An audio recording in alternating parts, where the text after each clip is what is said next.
Okay, Shalom Yasharala, we are back. We're going to read 2 Maccabees chapter 12 now and get the understanding on that one. So 2 Maccabees chapter 12 and verse 1, which reads, when these covenants were made, Lysias went into the king, and the Jews were about their husbandry. So they were planting like an orchard. I'm sorry, no. Husbandry is dealing with what? Planting in the vineyard, right? So they were, planting, building up. So, that's what you want after a conflict is over. If anything gets destroyed, you want to kind of restore it, land or fields, and start growing things again for your nourishment and so that you can trade with others. Verse 2, for the governors of the several places, Timotheus and Apollonius, the son of Genneus, and Hieronymus, and Demophon, would not suffer them to be quiet and live in peace. Oh boy. Here we go again, right? So you got the authorities saying, okay, no problem. But then now we have some upstarts looking to ruffle the tail feathers again, going against the agreements that we made with Antiochus and Lysias. Verse 3, the men of Joppa also did such an ungodly deed. They prayed the Jews that dwelt among them to go with their wives and children into their boats, which they prepared, as though they had meant them no hurt. Of it according to the common decree of the city, as being desirous to live in peace and suspecting nothing. But when they were gone forth into the deep, they drowned no less than 200 of them. Check this out. These people in Joppa, which was like on the coast, like the west coast, over there where Gaza is, on that side. And they said, hey, we made some ships, come on board, give you a ride, right? So once they got on the boat, these 200 of our people went in and destroyed the ships and then drowned them out there. Because I guess they wanted with what we had out there on the west. It's funny because that goes back in some history too, because you read about that west side where you had even Philistines that were there, in ancient times that we didn't fully get out of the land. So a lot of the conflicts you read about with like Saul and David, with heathen that were still in the land, namely Philistines, you read about them a lot. And they populated those regions. So we see heathens here that they sabotage us, and us thinking, oh, okay, they're receiving their orders from King Antiochus, because he's the one that rules over this whole region. So they're not going to go against him. They could care less. They still went ahead and slew 200 of our people by this deception, by this deceiving attempt by drowning us at sea. Verse 5, when Judas heard of this cruelty done unto his countrymen, so it's going into, he's now hearing about what's going on to people of his nation. He commanded those that were with him to make them ready. So never a dull moment for us, brother. It's like it's Judas Maccabees. He could probably count in all his life. This little portion here where I actually sit down, put my feet up, relax, reflect, and then this much of my life at war with somebody, whether it's the Greeks or my own people that are sold out. Now it's time to go get back in the saddle. Verse 6, and calling upon power, the righteous judge, he came against those murderers of his brethren and burnt the haven by night, or the haven by the sea, like the port, and set the boats on fire, and those that fled thither he slew. Right? So he had to get that point across, like, we're supposed to be in a peace. Now you go and slew my people like this, they were defenseless. I got to send a message that you make sure that no one else thinks this is okay. Right? Right. Let it be known it's not okay to just kill our people like that. We're supposed to be at peace, not harming each other. Verse 7, and when the town was shut up, he went backward as if he would return to root up all of them of the city of Joppa. But when he heard that the Jabnites were minded to do in like manner unto the Jews that dwell among them, he came upon the Jabnites also by night and set fire on the haven and the navy, so that the light of the fire was seen in Jerusalem 240 furlongs off. There's another city along the coast that we heard about too. What's furlong? It's like a certain distance. I think it's like something 1400 something. No, furlong is it's in a. If you go look up weights and measures in the Zonovan, it tells what a furlong is. I don't have it memorized. If you look at the Zonovan, it tells you. It's an eighth of a mile. An eighth of a mile? Okay. 660 feet, 220 yards. Okay, 660 feet. So you get that. Like 660 feet. About a block. And then multiply that by 240. You get the distance of what the furlong is, how many furlongs it was. Kind of because Jerusalem was in like kind of south in the middle, right, so to speak. Yeah, they're on the south, but like on the east side, close to the coast. So the point being made, this was a serious fire. He said, Just 240 furlongs. That's quite a bit. see, this place was like Lit up. not bonfire, male fire, right? Bad. Bonfire stuff. So he set them on fire because he heard that they were just like the people of Joppa. And he said, I suspect they probably going to do some stuff too, even though we're supposed to be in times of peace. Verse 10, now when they were gone from thence 9 furlongs in their journey toward Timotheus, no fewer than 5,000 men on foot, and 500 horsemen of the Arabians set upon him. So now he's got the Arabians to deal with, right? After seeing, the destruction with him retaliating to the people in Joppa, now what happened to Jamnia. Now he's got the Arabians on his tail. Remember in previous chapters, we read about us having conflicts with the Arabians too, and put them to flight, put them to death. It says in verse 11, whereupon there was a great sore battle, but Judah's side, by the help of power, got the victory, so that the nomads of Arabia, being overcome, besought Judas for peace, promising both to give him cattle and to please him otherwise. Right? So they learned their lesson real quick too and said, okay, all right, we'll leave you be. Right? Sounds like tributary, Yeah. yeah? Just don't kill us. Right? Come. Well, good boy, good man, right? Now, yeah. Yes. You put that to the father, right? Say it again. You put that to his father. Oh yeah, absolutely. As far as righteousness, yeah. Right. Verse 12, and Judas, thinking indeed they would be profitable in many things, granted them peace, whereupon they shook hands, and so they departed to their tents. Right? So, okay, they have some things they can bring to the table. So you declare peace, all right. We'll work something out. As long as, you don't come at me anymore, because I know any enemy of my people is my enemy. So we're cool and all right. Just don't slip up. Because it seemed like it was like an off and on thing. Like every nation he's dealing with, okay, they came at peace, great. If they change up, then I'm going to change up. Right?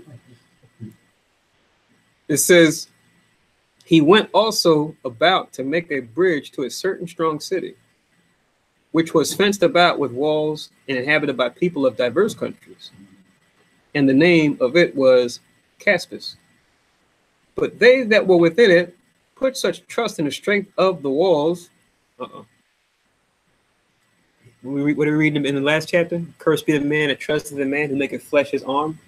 Right? You can't be overly dependent on physical things. It says, strength of the walls and provision of victuals, they that behaved themselves rudely toward them, that were Judas, railing and blaspheming and uttering such words as were not to be spoken. So they were trash talking. They said, yeah, we hear about you and your band of guys, taking out the Jamnians and the Joppa and taking on the Greeks. But look at us, we're dug in. We got this. Blaspheming, right? Like, what does it mean to blaspheme? Yeah, that's me. That's what it means to blaspheme God. But what does it mean to blaspheme?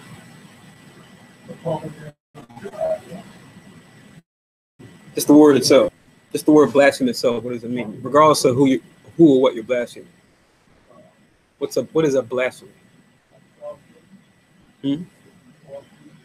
False witness. Okay. Anybody else? Talking to other people. Okay. Let's see. Got it? You gonna look it up for us? Wonderful. So what? Let us know. So it says in 14. I'll read it again.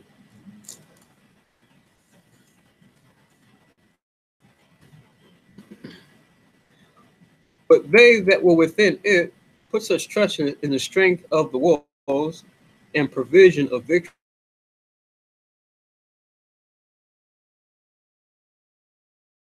uttering such words as were not to be spoken.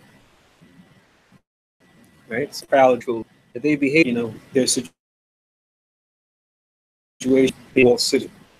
And keep in mind, we get why they would do that. Because you study any warfare, ancient or modern, right? They always say, when it comes to engaging the enemy, the best policy, of course, is to get the enemy to concede, right? You guys just sit down and make an agreement. That way, you don't have to spend any lives of men or money that costs to go to war with them, right? But they say the worst campaign, right? On one extreme, you have bad, which is the best for a prince or a general, is to besiege walled cities. They say the worst campaign is to besiege walled cities. So besieging walled cities, while the person will hold out, it's going to cost you a great deal as far as you setting up like sandbags, you setting up encampments, you sending supplies to your men on the wall, you sending reinforcements to try to break down the wall, like different engines, battering rams, right? It's going to be a very time and labor intensive for you on the outside try to break through this wall. Now you do have the advantage, but you might be able to take the wall, but it's going to take a while, especially if they've got a lot of provisions. You might have to just wear them down over time, get them to use up all their resources. You have to block any means of trade that they have or exchange they have with any outside source. Like if they have underground tunnels or like back doorways that they can use to send things out and bring things in, you have to find those and then block those off and just wait, until they just get starved out, and then they may declare peace, or they may, at a desperate attempt, come through the doors and just fight with you outside of the castle. But it's just it's the worst, most costly campaign of all. Besiege a walled city. So we get the sense of why they were so proud. We know with Judah, he's got that X factor, which is the Heavenly Father dealing with them, which changes everything. But y'all can know. From 70 AD when they sieged us, right? They surrounded us and stuff like that, Mm-hmm. and they cut off our supplies. Right. Then we started having, against each other. Mm-hmm. Right. Whatever. What's it called? What were you saying? I forgot the term. Divided, among ourselves. Right among ourselves. Mm-hmm. Sometimes, yeah, you read about that in Kings. That's part of the curse in Deuteronomy 28 when you read it. We shall eat our own children because of the strait, within the city, as far as not being able to, certain necessities like food. It's pretty rough. So it says,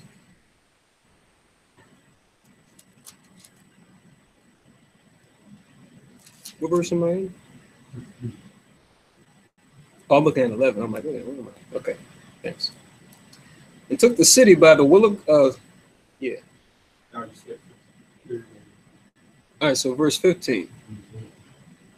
Wherefore Judas was with his company, calling upon the great Lord of the world, who without any rams or engines of war did cast down Jericho in the time of Joshua, gave a fierce assault against the wall. So he did the unthinkable, right? And most men would regroup, maybe even get more soldiers before just going against a wall like that. So he even did what most cases in warfare, most generals wouldn't even think of doing. He said, no, look what we did against Jericho with the power of the Most High. See, that's that X factor. It just changes the tide. Because he knew what he was fighting for was righteous, because these people, were speaking proudly against God's people, right? They were in this city, Caspis. So knowing that was in his heart, I'm sure he shared it with his men, and they went ahead against these walls.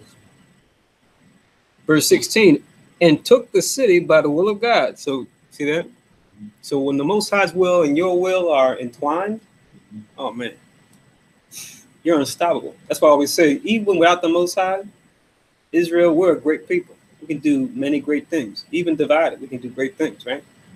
But with the Most High, you go from being just great to unstoppable. You can't be stopped because the Most High is with you, everything that you do. So we see Judas and the Most High, they had that tie. It says, and took the city by the will of power and made unspeakable slaughters, insomuch that a lake 2 furlongs broad near adjoining thereunto, being full, was seen running with blood. Wow, so check that out. So this big lake that was this wide distance, right? It says being full of water, it wasn't like running low, it was like a full body of water, right? It was seen running with blood. So the blood had spilled that much when it came to the bloodshed they caused in the city that was by this lake. So, and this is, the Most High with him. So, once again, people in their ignorance look at this and go, oh, it's hypocritical. He's supposed to be a God of love and God of peace. And how can he commission this? Because people do the same thing with like Joshua, right? It's like, how is he, going to war and killing people? He's supposed to be, fighting for God. Or like Abraham, right? When he went to go get Lot back then in Genesis 14. How is he a man of God? He's commissioning his servants to kill people, or to attack, to be, aggressive. It just shows you people will understand the Most High's judgment. Samakanan Yakana.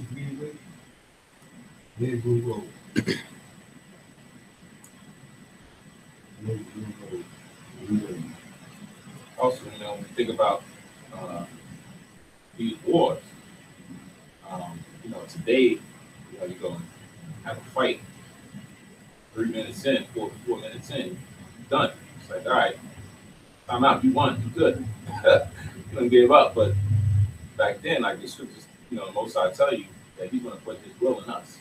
So that stamina, that strength, that determination, all that, to fight in those wars, the Most High gave you that extra gift to go out there and continually fight. And he running away, we want to chase him down. Mm-hmm. Right? You're not tired after some in the fight. Nah, and usually when you fight, you get an adrenaline rush anyway. Right. But this with the Most High is, when you fight according to his will, then every extra that you need, the Most High is giving you that to go and fight. You see that they were chasing them, and they were killing the hindmost parts of them, right? And then they still continue to take them to the next city. Mm-hmm. You imagine that? We're not talking about going down, chasing them to the next block. Right. You take them to the next city, the next town. Yeah, that's a long way. After fighting, you're still pursuing them to go and get them. It's like, nah, we need to regroup, go get some water, some rituals to get replenished. Nah, you was fighting. You were out of 40 town. Yeah. CrossFit. Yeah, exactly. CrossFit get you ready for this? Yeah. Yeah. I'm even thinking about, when you kind of build some kind of wealth, right? Mm-hmm. You got to have some kind of protection to protect your wealth and your livestock and your family, your family and your people. Mm-hmm. Because other nations don't come and just want to come in and beat on your family, kill your family, and take your spoil, you know. Mhm. So you gotta have some kind of protection for that. Right. That's right. That's the reasoning you would bring out for someone like Abraham. You know, people will say, you know, oh, he's supposed to be, you know, a friend of God, and how does he have these guys? But it's just like you said, it's like the Wild West. You know, if you have your gun on you, it might be your last day. Depending on, you know, stranger comes from out of town, or even, what are you going to do about it? You know, I sent the sheriff packing. So, you know, only might makes right now. That's why you see during the end of the rededication when Jerusalem got the temple back at the end of it, they said they went and fortified and strengthened the walls. Right. Right? They had to build up to defend against those that were going to come against them. So even though we had the most time outside, it wasn't, you know, ignorant still to set up some kind of a fort. You know? Protect. Yeah. That's wisdom. Yeah. You know? But we moved out here far west, but we had the west. Right. Night watch too, you know. Come. Watch out. Because even David, you know, David was you know, guarding the sheep. He was just like, oh well, they can stole one or two, you know. Okay, I lost one or two. He had to protect them from bears and animals. Absolutely. I'm even thinking about during the time of Ezra and Nehemiah when we went back. It tells you that when they were building the walls and building the temple back up, it says that they had they said they had their tool on one side for building, they had their weapon on the other side. In case any nations wanted to come and be like, hey, what are you guys doing? Did Darius the king, did he say it was okay for you to build? Right? Or just decided to try to ambush us. They just saw us rebuilding the temple, and, you know, for the heathen, that'd be vexing. Oh no, they can't build it back. Keep them as slaves. Let's get them. They said, no, keep have your work tools, right? As you build, and keep your weapon on you too, in case you got to use it. Where's that? I gotta look it up. No, I think if you do a search on the word weapon, let me see if I can find it real quick. Weapon. no, you can't carry a little knife with us. I think it was weapon. Yeah, I know you got to get a you know, what do you call it? A permit. Yeah, it's more than 6 inches. Lock them up. You need a permit for this, and you know, got to get this registered, that registered, as far as, you know, guns and ammo. Yeah, here you go. Nehemiah chapter 4 and verse 17. If you want to read it, you can before we continue.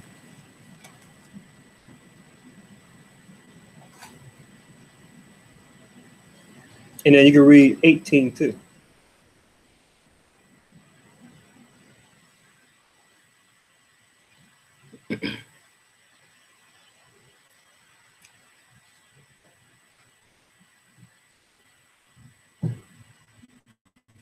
Yeah, Nehemiah chapter 4, verse 17, 18.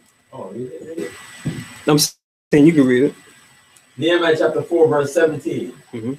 They would build it, and they that bear burdens with those that laden, everyone with one of his hands wrought in the work, and with the other hand held a weapon.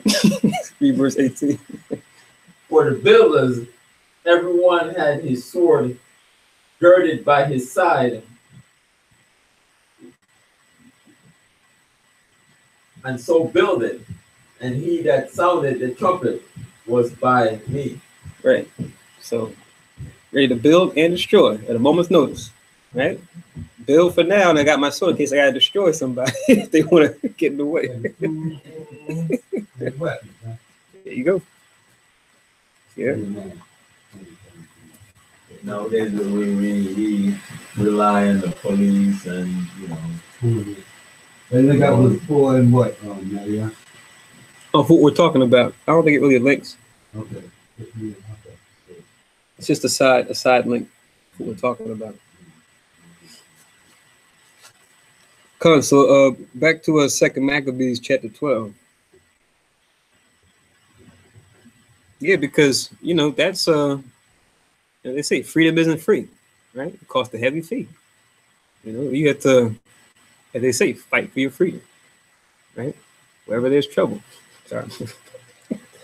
G.I. Joe. No, but wasn't trying to do that. But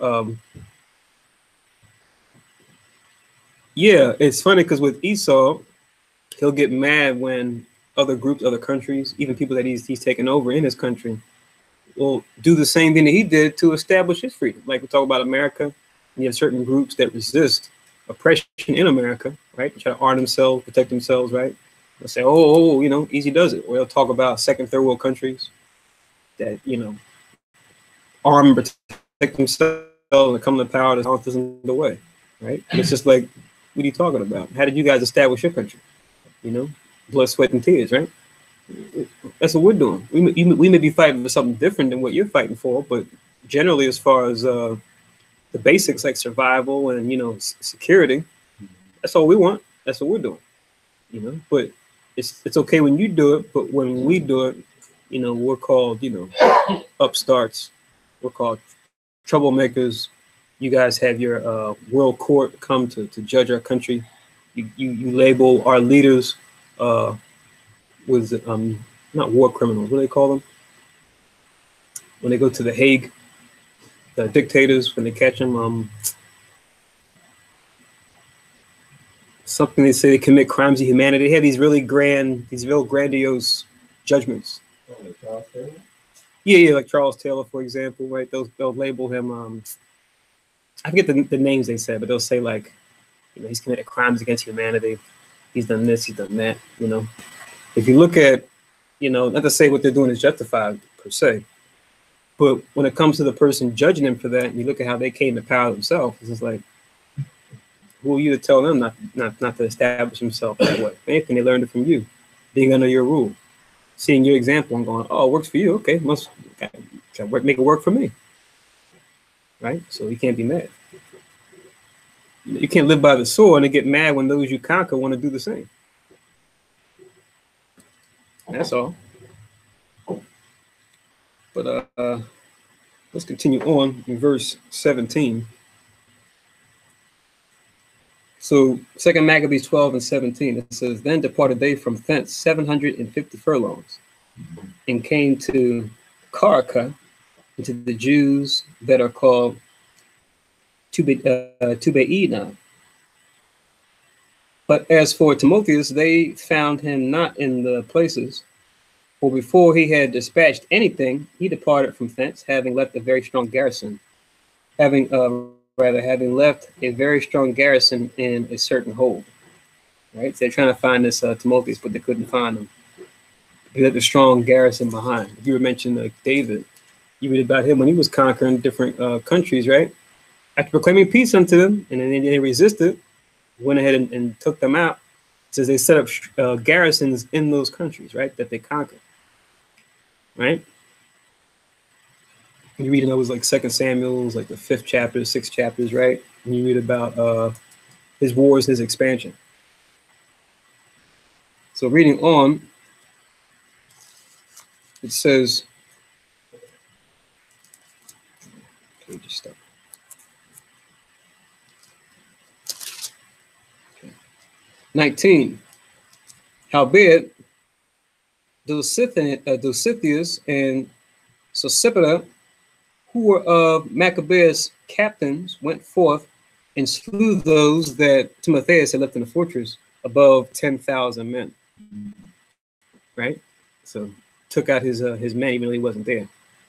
20. And Maccabees ranged his army by bands and set them over the bands and went against Timotheus, who had about him 120,000 men of foot and 2,500 horsemen. So that's a nice size army, right? That's a lot of people. Like if you go to like one of these stadiums, like a sporting event, you just look at all the people that are in there that can fill up one of these big stadiums. You kind of get an idea of, okay, it's what 50,000 people looks like. It's what 100,000 people looks like right about. Look at that stadium full, every seat. You know, like I think remember the brother. He's not in the truth anymore, but we used to work at the stadium down here, the Eagle Stadium. And I remember we were in there one time right before a game, and we had to go to work. And we were in there before a game, and it was empty. We had to do some prep before the people came, before people started pouring in for the game that was going to happen later. And they gave us certain information like that we had to know about the stadium, because as we're helping out guests, they may have questions about, okay, where is this, where is that, different features of the stadium and stuff. So we had to have that knowledge. But we're looking at all the seats, and we know how many seats were in there total. And we said, wow, imagine that. He said, this whole stadium filled plus like one entire section. That's 144,000. We said, wow. So this whole stadium plus one section added on. That's what the Most High wants to rule over all the people that you have on the earth. That's all he's looking for. It's that 144,000. We said, man, that's not a lot. In the grand scheme of things, it's a small number. But still, to see 100,000 people, that's a lot in the army. Like down looking up at the people. Yeah. So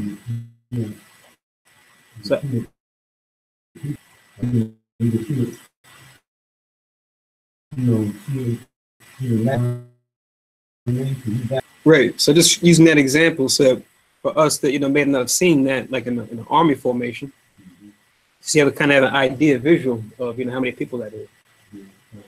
As I'm sure a number of us have seen a game, if not have been to a game, right? A sporting event. So I'll read I'll read it again. It says, and Maccabees ranged his army by bands and set them over the bands, and went over against Timotheus, who had with him 120,000 men afoot, 2,500 horsemen. Right, so he has cavalry along with his infantry. Now, when Timotheus had knowledge of Judas' coming, he sent the women and children and the other baggage into a fortress called Carnion. But the town was hard to besiege and uneasy to come into by reason of the straightness of all the places, right? So put them in a place that was hard to get to, like that city they just took out. When Judas, his first band, came in sight, the enemies being smitten with fear and terror through the appearing of him that seeth all things. Yeah. So remember, the Most High is part of what he would do for us, right? As part of the blessing. When we kept the law, it tells you that what he would put the fear and dread upon all the nations that saw us, right? We even read that back in Genesis when it was just Jacob and his family traveling. On many occasions, they could have been easily taken over. They were, small at that time. It was before they were even 70 souls at that point. And it says the Most High put the fear and dread of all them that saw them is traveling, in the valley amongst the different nations that were around that time. So the Most High, he doesn't care about how many there is versus how many there are of us. But we all know, once you smite your opponent in their heart and their mind, as far as their confidence, give them a spirit of fear, you clearly have the advantage, right? Even if you are, pound for pound, bigger, stronger, have more wealth, right? Have more training. You're afraid everything's out the door, right? Like we've seen with I know somebody can probably relate to this with certain boxing matches, that you've seen where I'll use like Mike Tyson, for example. Like you've had many fighters that he fought where those guys were strong themselves, trained themselves. But just being in the ring with Iron Mike Tyson, right? You can see like sometimes their counters would just change. After maybe getting hit like maybe once or twice. Not to say they couldn't take the hits, but when the fear sets in, you totally see they're off their game now.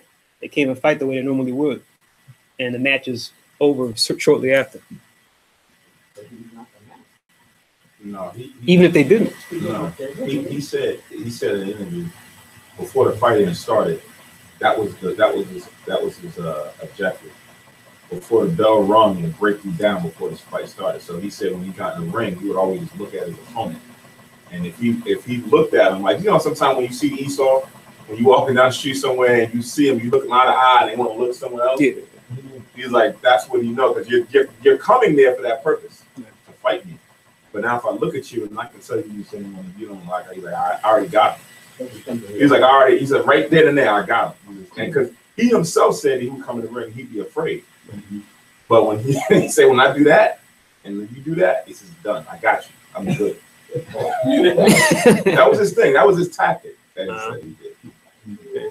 It worked. To look menacing and come in there, you know, he backed it up with skill, but that was the thing, and break you down mentally before you even got into the physical war. Mm-hmm. It was terrible. Yeah, but that tactic is a strong tactic, because you know that's what Esau and other nations they do.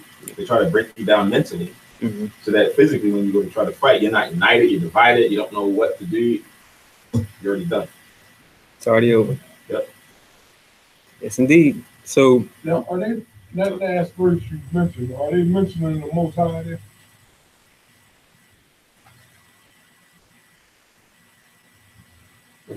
yes, The last one you just read. verse 22. Through the appearing of him that seeth all things. Is that the Most High there, or angel or something? Yeah, some kind of manifestation of the Most High, because we know it's we know who sees all things. Yeah, I can't be talking about any regular thing. yeah. So you're showing that the Most High was behind them. They went crazy after that. You almost killed each other getting away. Yeah, we didn't even read it yet. Okay, you read down, but that's good. So it says, I'll read 22 again, but we'll read the second half of it. But when Judas, his first band, came in sight, the enemies being smitten with fear and terror through the appearing of him that seeth all things, fled amain, one running this way, another that way, so as that they were often hurt of their own men and wounded with the points of their own swords. So they saw angels, yeah, with Judas. Something like that. Perhaps. However he manifested himself. It just says the appearing of him that seeth all things. So he, because remember the brother wants to always make it be known too that when we have these victories against the heathen, that remember the Most High is the cause. He's the one behind Judas. He's one behind Simon. He's one behind Jonathan, and you know all the other men that were leading, right? When it came to these battles. Yeah, got them running against each other. This kind of reminds me too of I think in the Chronicles where I think it was I think it might have been Josaphat. I'm not sure though. But he had set up a prayer, I think, before they even went out to fight. And he had his army, right? He was fighting against, I think, a combination of like Edom, Moab, and Ammon, like a united front. And it says that the Most High had it where the men just started fighting each other. The heathen is what started, the different armies just started fighting each other to where his whole army didn't even take out a sword. He just turned the whole army against itself and just had them. So he could do it a lot of different ways as far as give us the victory. But then after that, you know, they just looked down and just praised the Most High and, you know, said great thanks, because even when they came ready to fight, they didn't have to fight that day. Most High fought for them and showed it forth, because, you know, that's not something that ordinarily happens, right? So yeah, these guys aren't fighting each other, but they're so afraid they're running into each other's blades, hurting each other, kill them, you know, hurt themselves, kill themselves. Yeah. I mean, we don't call him terrible God for nothing. Remember, before he was Yahweh, he was almighty power, which in Hebrew more loosely translates into demoniacal power, right? Or terrible power. So yeah, the Most High is terrible. Even though we know he's a loving and merciful God, he's also terrible too. Let's not forget it. Say what? So don't actually try to see it. Our God. Because when you see Yahweh Shai, he's gonna, like in Psalms 2, he's gonna break them with a rod of iron. That's the Yahweh Shai. Right. It's like, this is me. You didn't see my dad. Wait till you see my dad. But you won't see my dad. Yeah. If you get a chance to, you'll die. That's why, you know, even trying to look at the Most High, you're gonna die right then and there. You want to get that chance. Exactly. Even Moses was only privy enough to see his back parts. And that's Moses. Only he could see his back parts. So, what do you think about you? So it says in 23. Oh, before we go to 23, you can just link this with 12 and 22.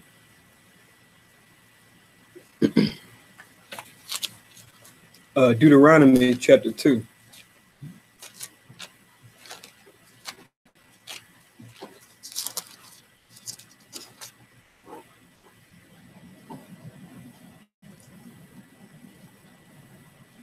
Deuteronomy chapter 2, verse 24 and 25.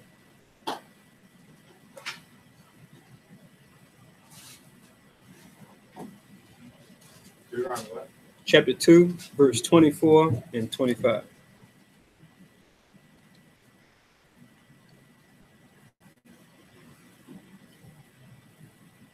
Not the only place it says it, but just a place you can write it down. As far as the Most High's promise to us. Deuteronomy 2 and 24. Rise ye up, take your journey, and pass over the river Arnon. Behold, I have given unto thine hand Sihon, the Amorite, king of Heshbon, and his land.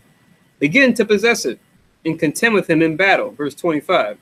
This day will I begin to put the dread of thee and the fear of thee upon the nations that are under the whole heaven, who shall hear report of thee, and shall tremble and be in anguish because of thee.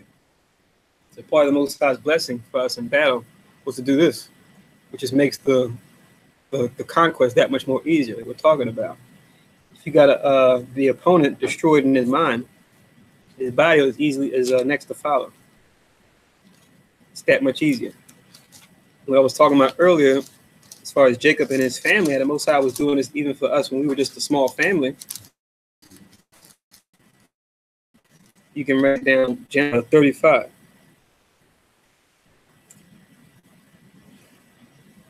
Genesis 35 and verse 5. Genesis 35 and 5, it reads, and they journeyed, and the terror of power was upon the cities that were round about them, and they did not pursue after the sons of Jacob.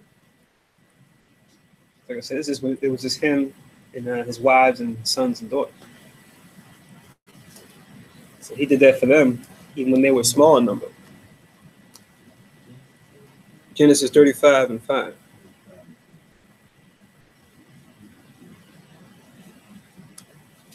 So Judas is using all these things written before time and making them work for him here and now, right? To have the victory, and it's working.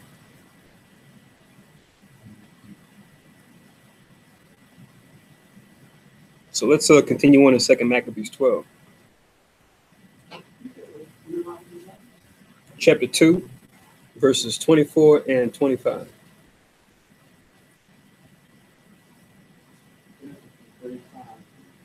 Five. So 2 Maccabees 12 and 23. Judas also was very earnest in pursuing them, killing those wicked wretches, of whom he slew about 30,000 men.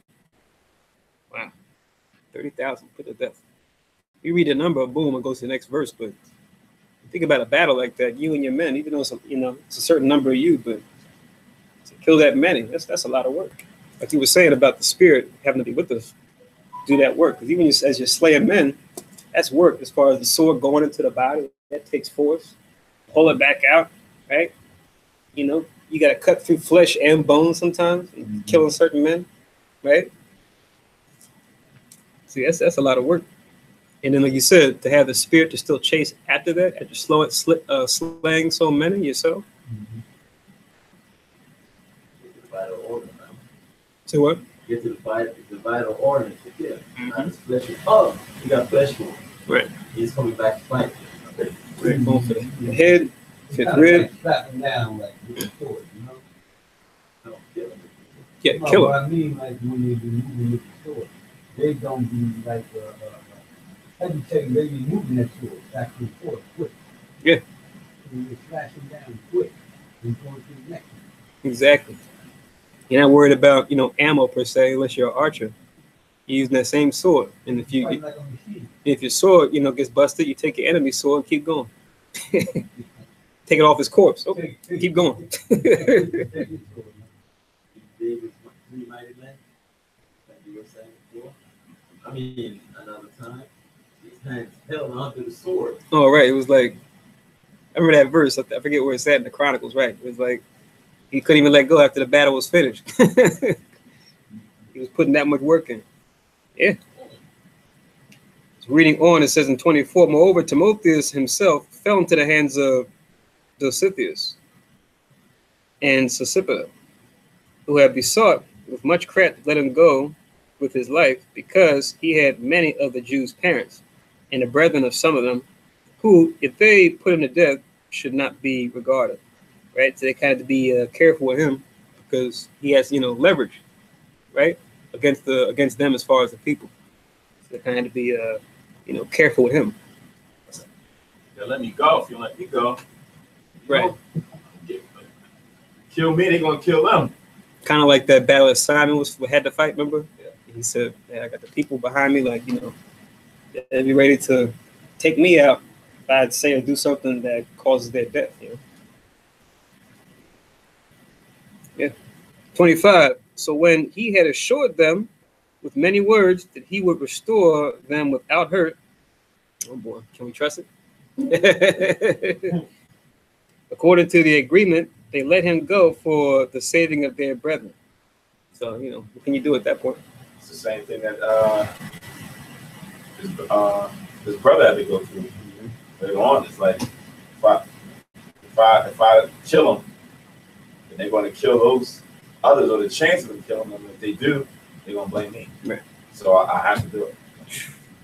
Yeah. Burden of leadership, right? Yep. Everything falls on you. Stuff goes wrong, everyone looks to you like, your fault. You let it happen. Okay. 26. Then Maccabees marched forth to Carnium, into the temple of Atargatus.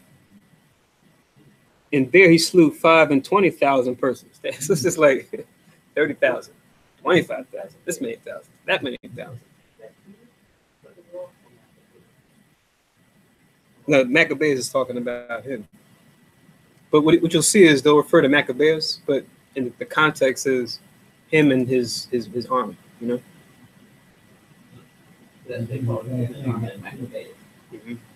Because that's his name, Maccabees. Right. So they're talking about him and those that are with him. They slew this man.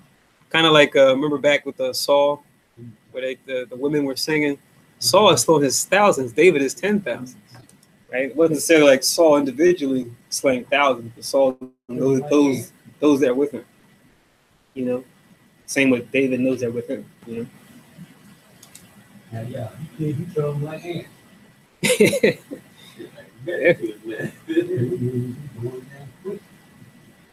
Well, I'm gonna say quick per se. I mean, the battle itself, you could probably, if you want to go into deeper detail of each battle, it might be even longer.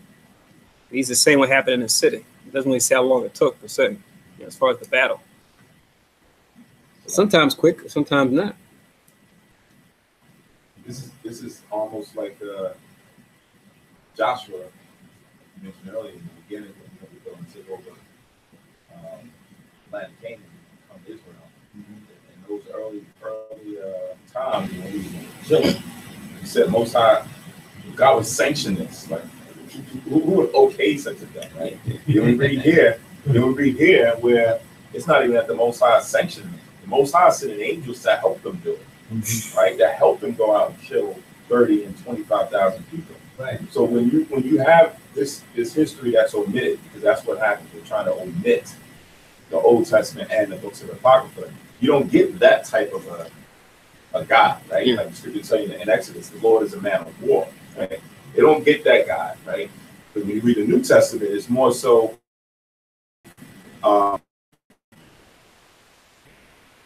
it doesn't killing so many thousands of men or whatever, because now that's in the New Testament, it's like that's just God now. Now it's like, no, he's accepting of everybody. He's accepting of even the Gentiles that they used to kill before, right? That whole perspective based on how the wording is made, because like we read in the Gospels and in books of the Bible, they reference those Old Testament scriptures.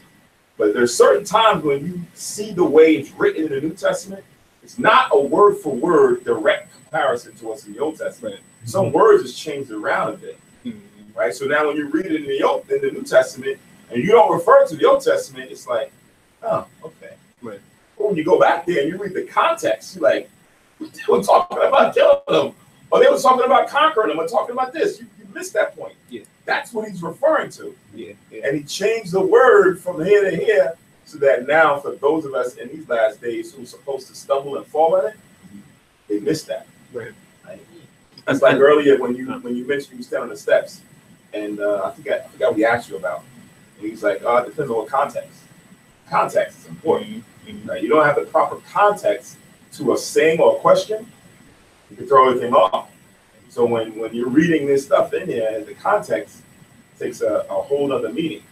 But now with it being eliminated, because as you read it, it's like, man, 20 killed like ants, and then they go from one place to the next place, they're killing them. Mm-hmm. But then after all of this happens, you find out that we still lose the battle, right? Where we're enslaved under the Romans now, full-hearted when we get to the New Testament. So now we're in captivity, right? Still trying to come out of it. Mm-hmm. But most Christians in Christianity don't see this part.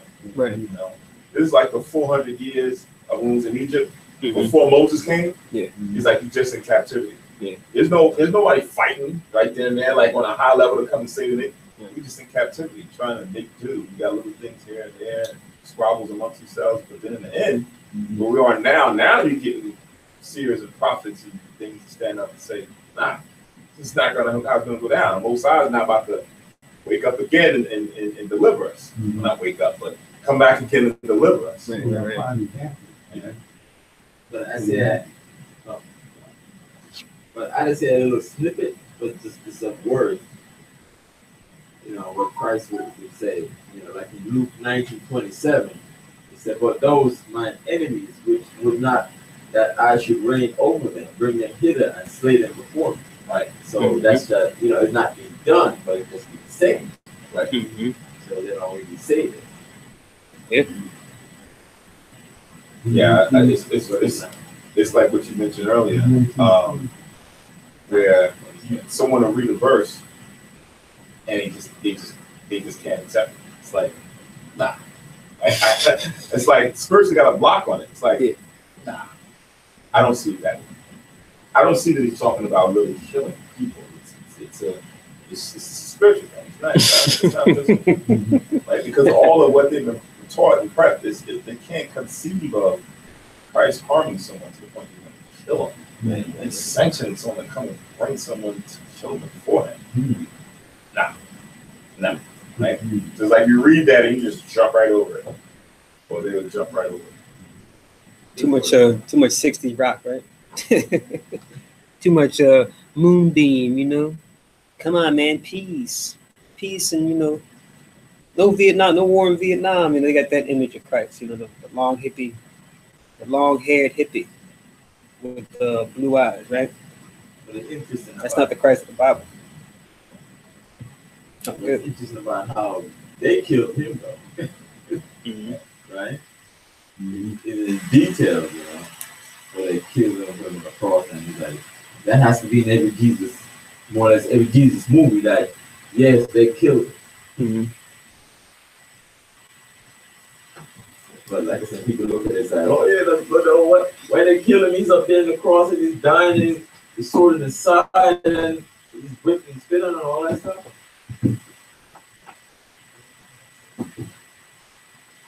Come. So reading on.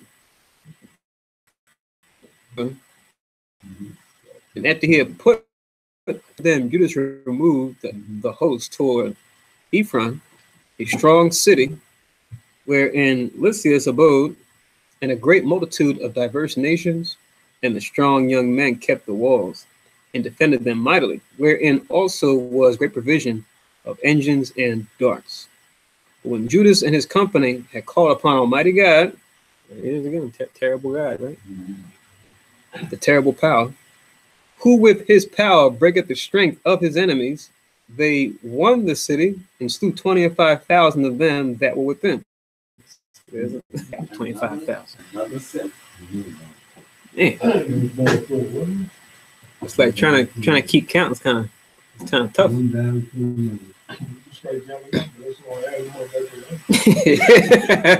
Little tally sheet, right? Right. Each Don't each lie slash, to it. yeah, each slash is 1,000. You know, just to kind of keep it so it doesn't get too big. Right.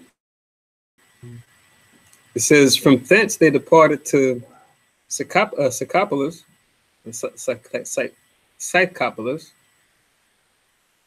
which lieth 600 furlongs from Jerusalem. So still haven't gotten to Jerusalem yet, but just taking care of the issues in the surrounding areas. But when the Jews had dwelt there, but when the Jews that dwelt there had testified that Scythopolitans dealt lovingly with them and entreated them kindly in the time of their adversity. So people that were in this city, Scythopolis, probably one of our cities that they renamed, that they entreated them kindly in the time of their adversity. They gave them thanks, desiring to be friendly still unto them. So they came to Jerusalem, the Feast of Weeks approaching. Oh, so that time of year was like the spring going to the summer, right? It said the Feast of Weeks was coming up during that time. So once again, Judas and all these wars and battles, he's dealing with those who want to deal violently with him, but those that proclaim peace, he's not just, bloodthirsty, just, kill everybody. No, if you treat Israel okay, then, we'll deal with you according to peace. Just don't slip up. If you change, I'm going to change. They gave them thanks, desiring them to be friendly still unto them. I read this already. 32. And after the feast called Pentecost, in case we were wondering if it was the Pentecost, there it is. They went forth against Gorgias, the governor of Idumea, or Idumea. It's Gorgias, we always read about him, right? Well, Gorgias. He was the governor of Idumea, which was part of, the Greeks. Because remember, at least at that time, even though they took on different names, we knew them to be Edomites. We even see the historians, they'll refer to the Greeks and the Romans. They'll say, when they go into their origins, they come from Idumea or Idumea, which is just a Latin rendering of Edom.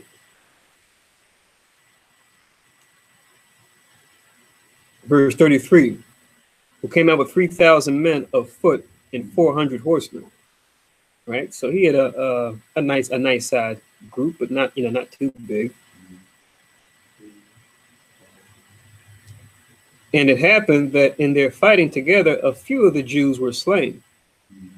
So during these battles, while we had victory, sometimes we lost lives as well, right? And we see it being made mention here. As unfortunate as that may be.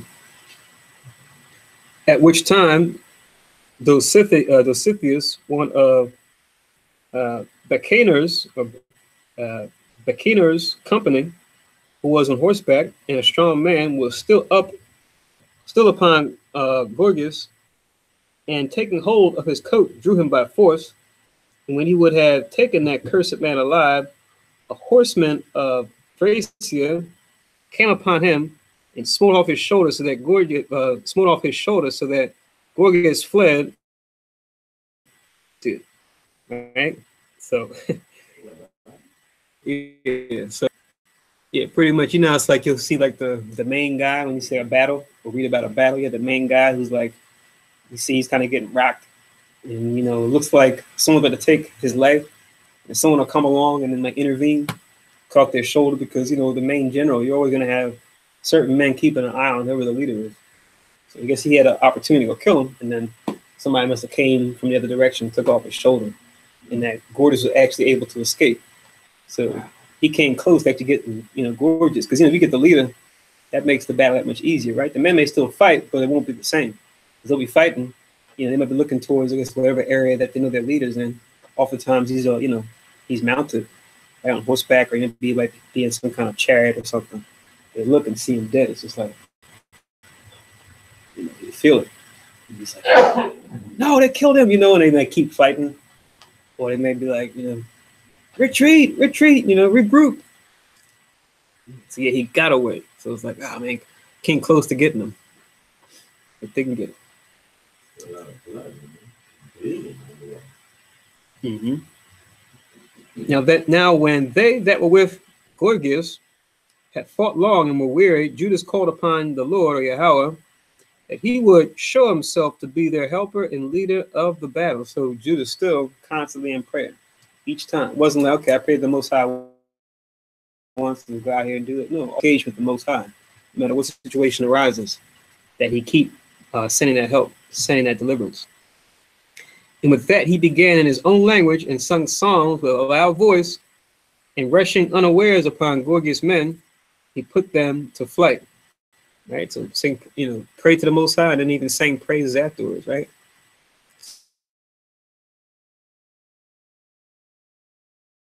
So, you know, the Jews, it's just like, it's kind of weird. You're in the battlefield and you hear these men singing a song. And it's like, and like we were talking about earlier, for those who had sense about who the Hebrews are, they're like, oh crap, is he gonna fight for them again? Is that guy gonna fight for them? And they see the way they come, the strength. Oh, he's with them again. regroup, right? Flee, save yourselves. There's no exit strategy. So he put them to flight. They know the history, right? Exactly. They're watching it right now, right before their very eyes. Like, what led up to that battle, they're getting their spies are telling them information. They just killed thousands. So that's 38. It says, so Judas gathered his host and came into the city of Odalam. I wonder if that's Adullam, like the cave of Adullam, like you read about Judah shearing the sheep. I think even the same cave that David hid in after he fled from Saul, when he got his when the Most High sent him like his first like a small unit and who were like indebted or disgruntled or what have you. I think they were in this place too, Adullam. It's just spelled differently here, Odalam. And when the seventh day came, they purified themselves as the custom was, and kept the Sabbath in the same place. So we're keeping us holy days, we're going to battle, So got to follow righteousness, because remember that's the whole source of power right there, the Most High all the time. So we have to stay obedient, as best we can. Of course, we kind of see here even the power that council has, as far as them even agreeing to fight on the Sabbath, because they realized it was a strategy used against them. If we read in the past with the Maccabees, and we see that the Most High was with that council, because even though they fought on the Sabbath, the Most High sent them helped them gain the victory, because clearly they were demonstrating that wisdom of what really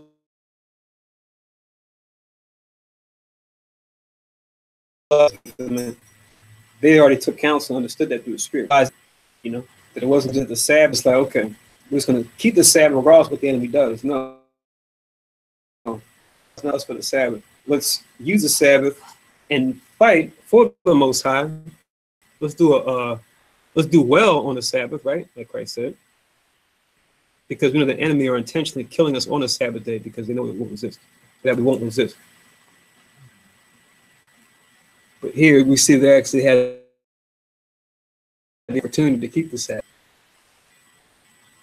And upon the day following, as the use had been, Judas and his company came to take up the bodies of them that were slain, and to bury them with their kinsmen in their fathers' graves. Right? So it's something else too about the purification. Remember, laws of uncleanness, right? All types of running issues and blood, right? As far as being out there in the battlefield, of course, a lot of them, at least, most of them need a week, at least, right? Because of all the dead bodies they've created and that they come across. So they need time to cleanse and to wash until they can regroup and go back out there. And giving their proper their fellow soldiers proper burials, right? Burying them with their forefathers, wherever their graves may have been. Verse 40. Now under the coats of every one that was slain, they found things consecrated to the idols of the Jabnites. Remember this? Those people that they fought earlier, which is forbidden the Jews by the law. Then every man saw that this was the cause whereof they were slain, right? So I didn't really touch on it before. I said it like, oh, look, see, we even die in battle too, because you're the righteous that do die. But now we see in this case, there's a specific reason for it. Now I know Joshua probably comes back to mind too when we talk about Achan, right? He'll forever be remembered, right? During Joshua's time as one that didn't hearken, right? When it came to taking on the cities of Canaan and not bringing back any spoils. He said, oh, I found this nice Babylonish garment, covered it up and found these little things. He said, you're the reason why we have the plague. Destroy him and his entire family. You read that in was it Joshua 7, right? That history, or was it Joshua 6? I think it's Joshua 7, the 7th chapter. It goes into that whole history behind Achan, them finding him in his house, and they all had to be punished because of it. So we see here, there's reason as well as far as why these men were slain in the battle, because they took this. So that's why the obedience is so important, because it's what gives Judas Maccabeus an edge.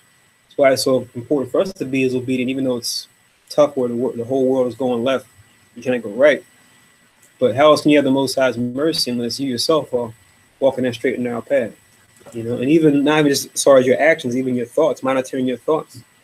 Because you may say, okay, I'm thinking about wicked things, but not acting on them. You know, that still carries a burden too. You know, so we want to make sure we keep on top of ourselves as far as not only what we do, but even what we think about, best we can. So we have the Most High's mercy upon us for whatever we're trying to do in this life. Because we see here, this is what gives Judas his might, his strength. This is what allows the Holy Spirit to keep working with him and those with him. And you see the minute they went outside of that guideline, they got punished for it. So we don't want that now. And back to these men, is you read that further up in the 9th and 10th verses. I mean, they still was fighting, right? 30 here, 25 here, 25 here. And then that third or whatever battle is when they got killed, right? So, you know, one could look at it and say the opportunity was given them to repent or to come to their senses, but ultimately the Most High says, these guys didn't learn. They still treasured those idle or abominable things that they took from the Gemnites. So I'm going to link that with Deuteronomy 7 and 26. 12 and 40.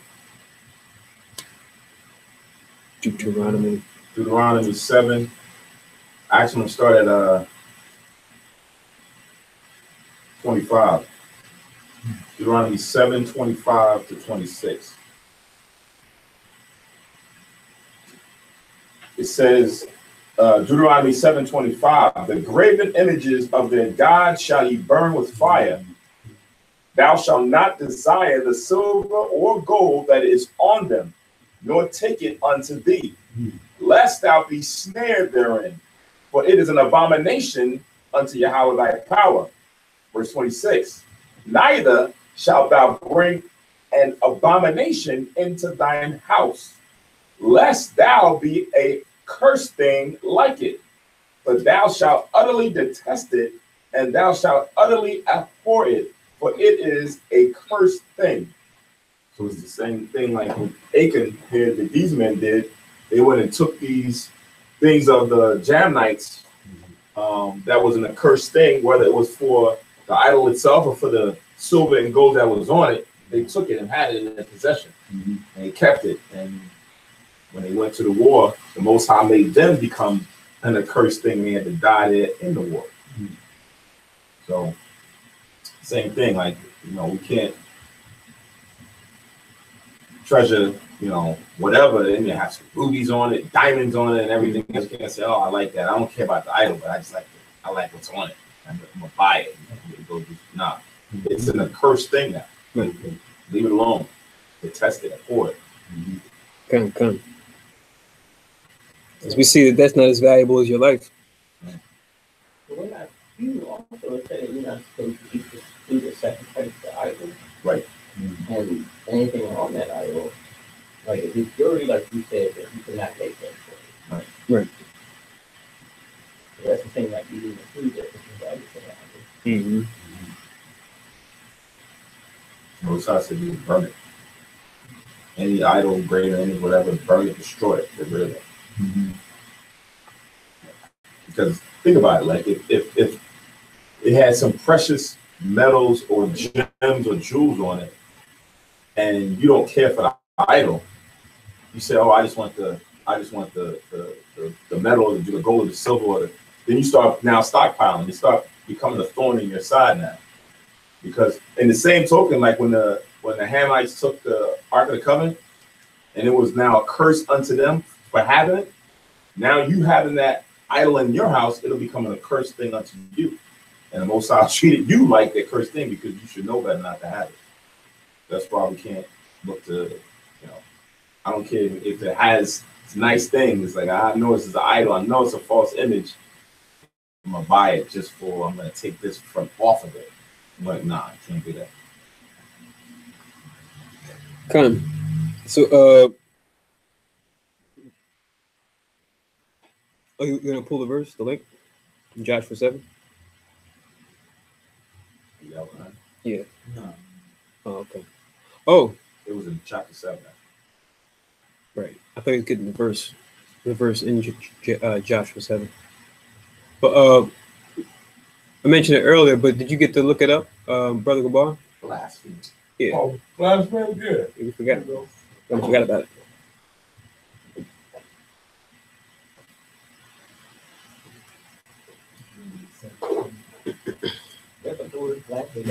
Yeah. Deuteronomy 7:25. Okay, blasphemy. Going back to verse 14.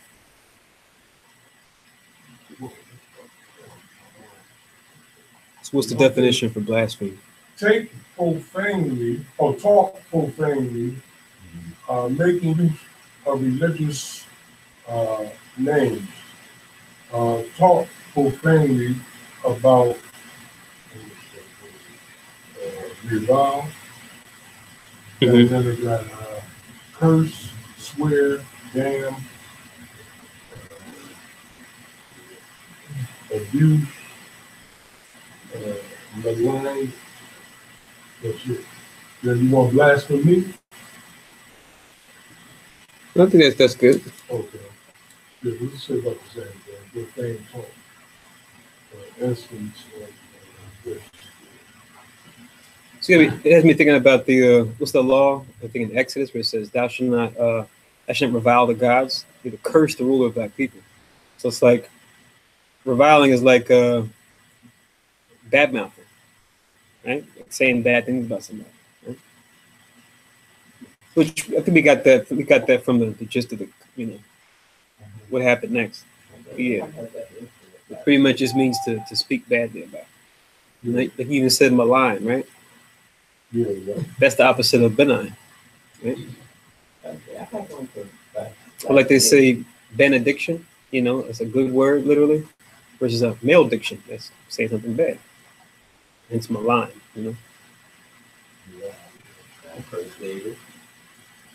What your definition says something outside of that, or is pretty much the same thing? Yeah, I don't really fit actually. Like a reference to God.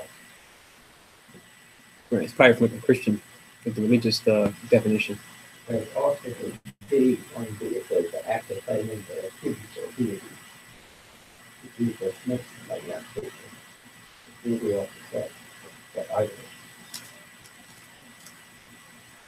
And then the second is irreverence towards something that is sacred and followable. Mm-hmm.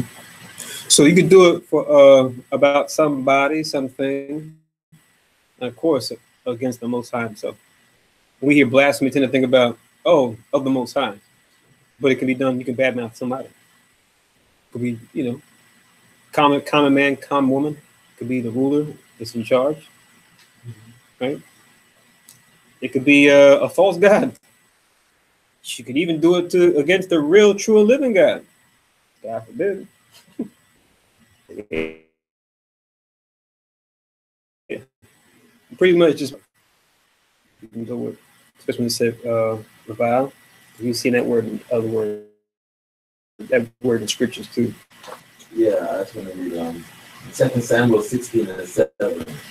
And thus said Shimei when he cursed, come out, thou bloody man, and thou man of Daniel. Mm-hmm. Yeah, 2 Samuel 16 and 7. He cursed David. Right, because he was part of the house of Saul, right? His government. Read the first verse. I think he came from the house of Saul.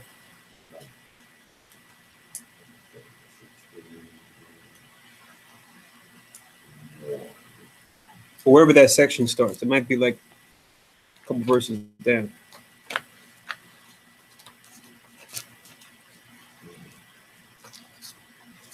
I'm pretty sure he was affiliated with Saul somehow, if not related to him. Oh yeah, no, verse 5. There we go. And when King David came to Bahurim, behold, thence came out a man of the family of the house of Saul, whose name was Shimei, the son of Gera. He came forth and cursed still as he came. Right.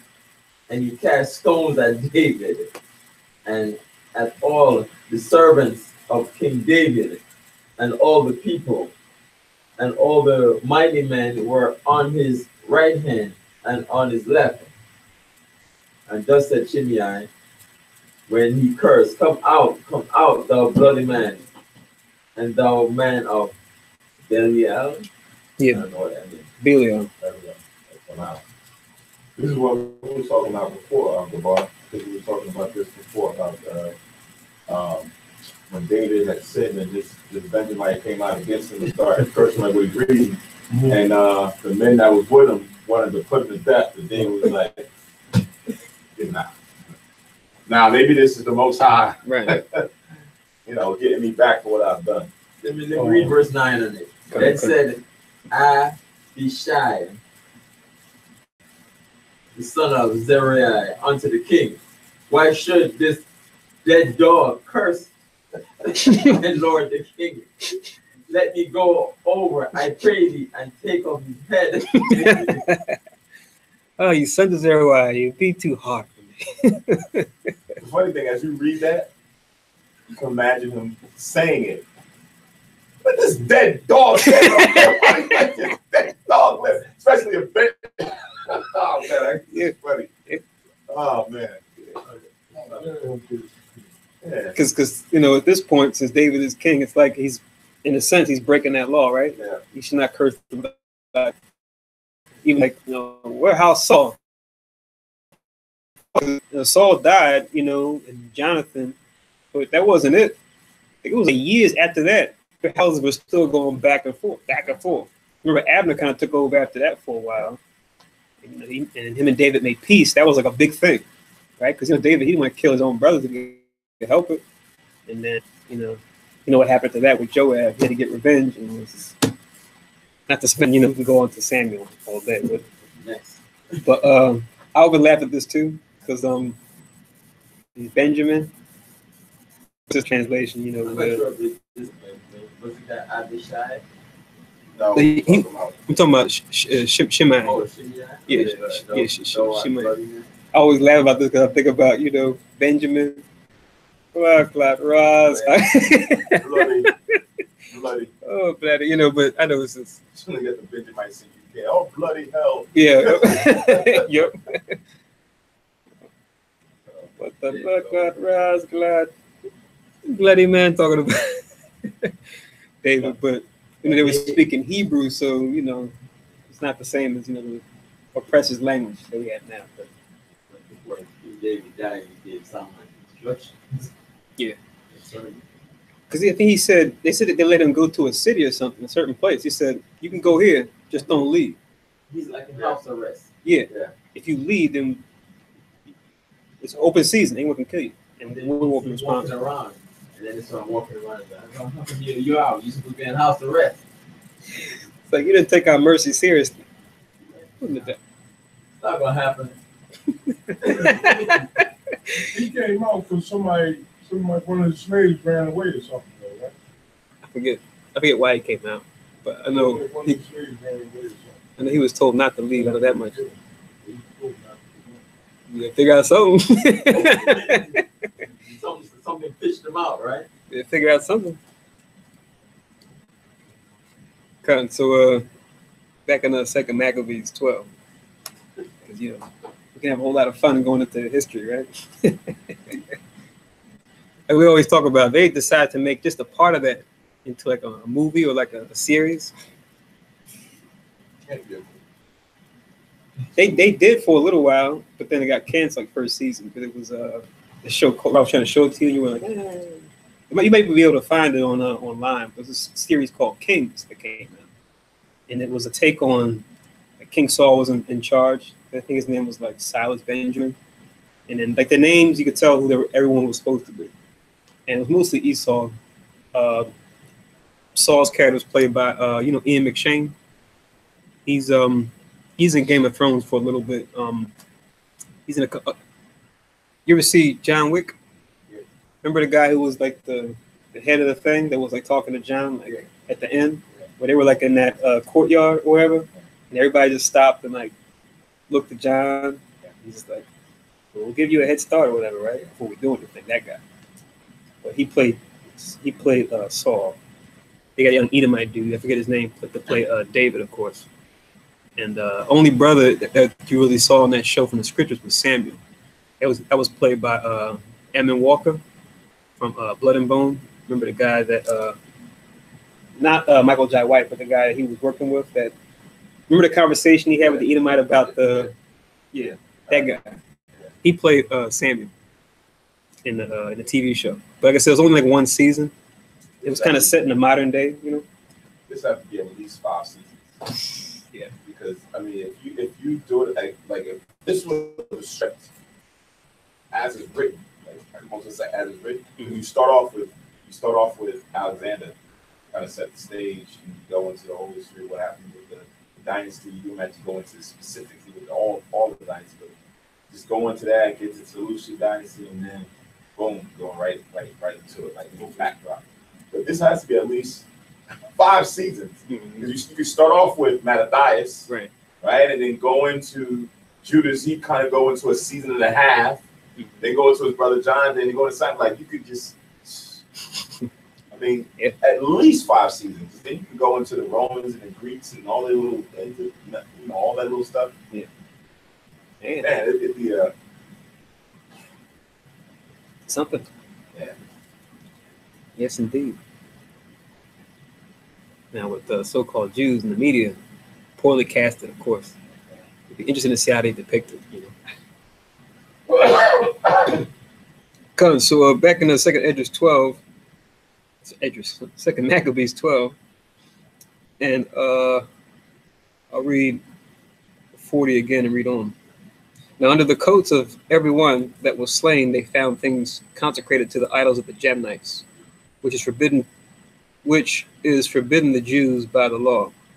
Then every man saw that this was the cause wherefore they were slain. 41. All men therefore praising the Lord, the righteous judge, who had opened the things that were hid. So, if we read in the scriptures, right? There's nothing hid that should not be made manifest, right? Betook themselves unto prayer and besought him that the sin committed might wholly be put out of remembrance. Wow, check that out. So, yeah, they sinned. We're not sinning, but let's put it out of remembrance because they know just with that idea, that thought, oh, they did that. That thing might spread, right? People start regressing back into dealing with the idols, even as they're having all these victories, right? It says, they took themselves into prayer and besought him that the sin committed might wholly be put out of remembrance. Besides, that noble Judas exhorted the people to keep themselves from sin, for as much as they saw before their eyes the things that came to pass for the sins of those that were slain. Right? So encourage everybody to not go in that direction or to fall in that way.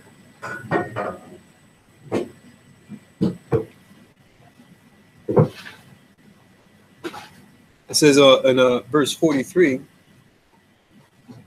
and when he had made a gathering throughout the company to the sum of 2,000 drachms of silver, he sent it to Jerusalem to offer a sin offering, doing therein very well and honestly, and that he was mindful of the resurrection. right? So they even did a sin offering for this thing, you know, in normal tradition to the offering of the priest, right? To say, hey, even though we didn't do, you know, I didn't do it, just for the sin being done in the nation, right? During this time, let's at least do a sin offering to the Lord, just to show that we, you know, I'm really sorry for this, that he did this. And, you know, that your mercy still be with us, because we're on a good track. You don't want something like this to creep in and just pretty much destroy the whole momentum of all the success we've been having against the Greeks, right? Because, you know, that's how it works. You know, things start working out, and then, you know, you got one person that slips, backslides, right? You know, like, oh, yeah, we're winning, you know. Oh, what's going on over there? Oh, what happened to that silver when you said it says 2,000 drams of silver you said was the sin offering, right? Mm-hmm. What did the priest do with it when he sent it to you? Just probably use it to get whatever they need to do the sin offering. Or they buy something to burn it? Buy something to burn it. Yeah, buy like a lamb or something to burn it? It was to do the offering for the sin, and then probably also too just to show, you know, also go into the treasury just as a means of, like, you know, helping the priests do their work, you know. Whatever they had to do with it. Yeah. Mm-hmm. Yeah, because when you read the scriptures, that's what was stored up. You had a lot of funeral offerings and things that were given to the priests or to the temple that was just kept there. And then when you look at even in the Maccabees, when the other nations came, they would go and rob the gold and silver from the temple. Right.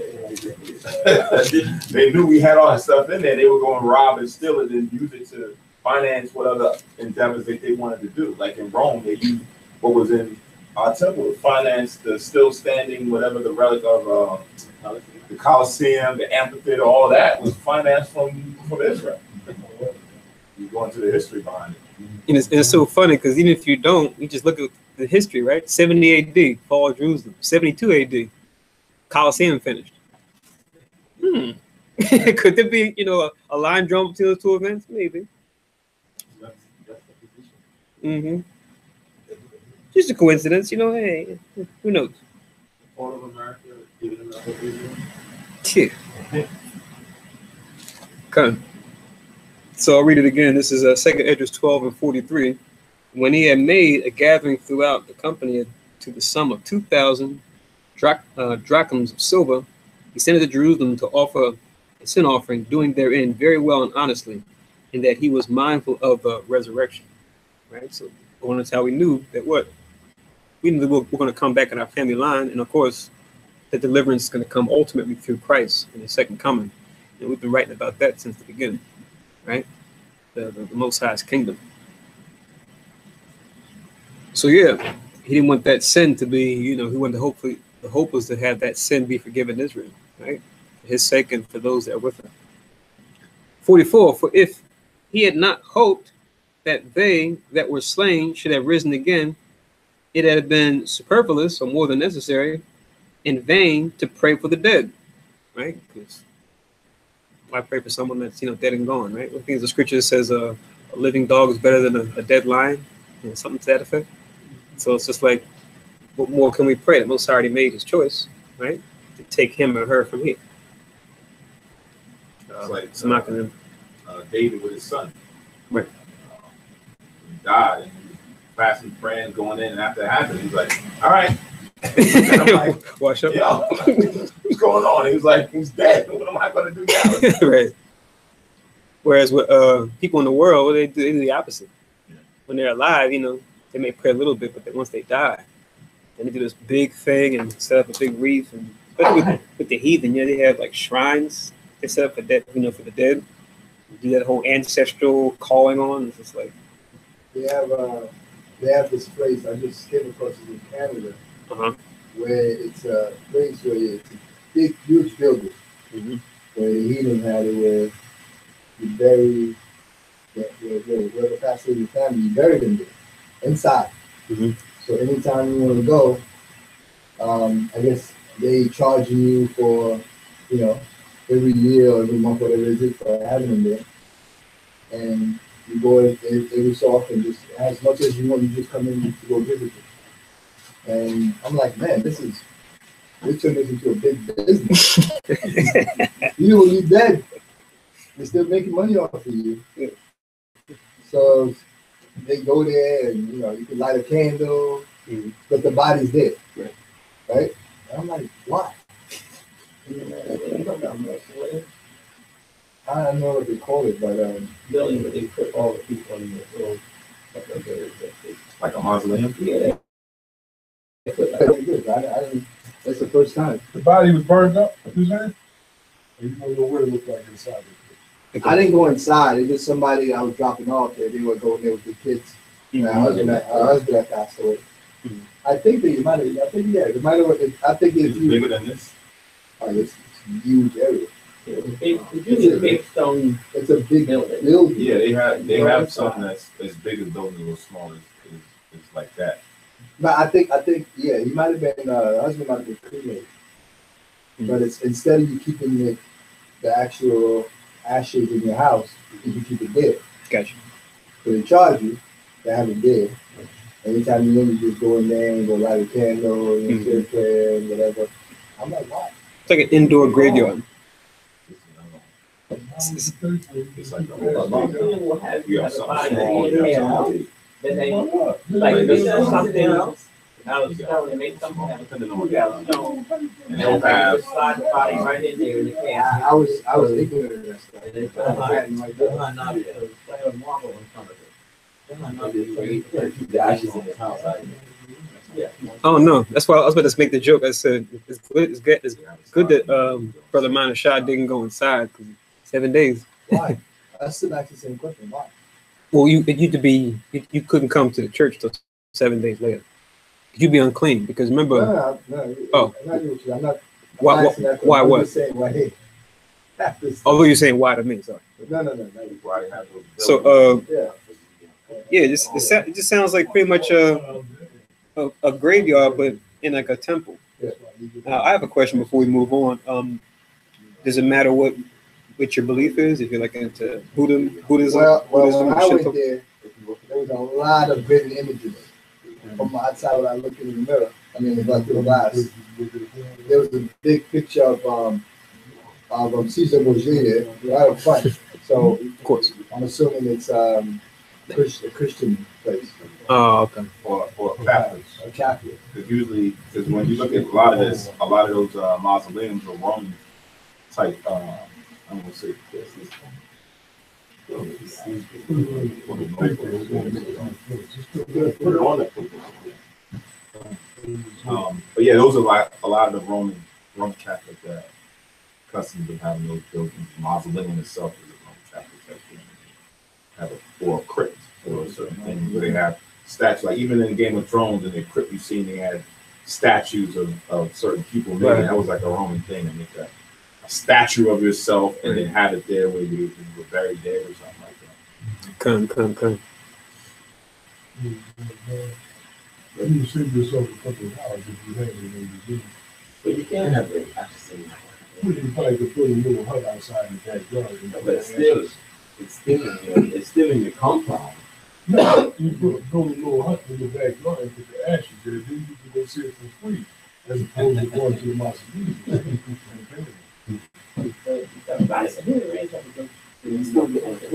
No, not if it's in a little hut separated from the house.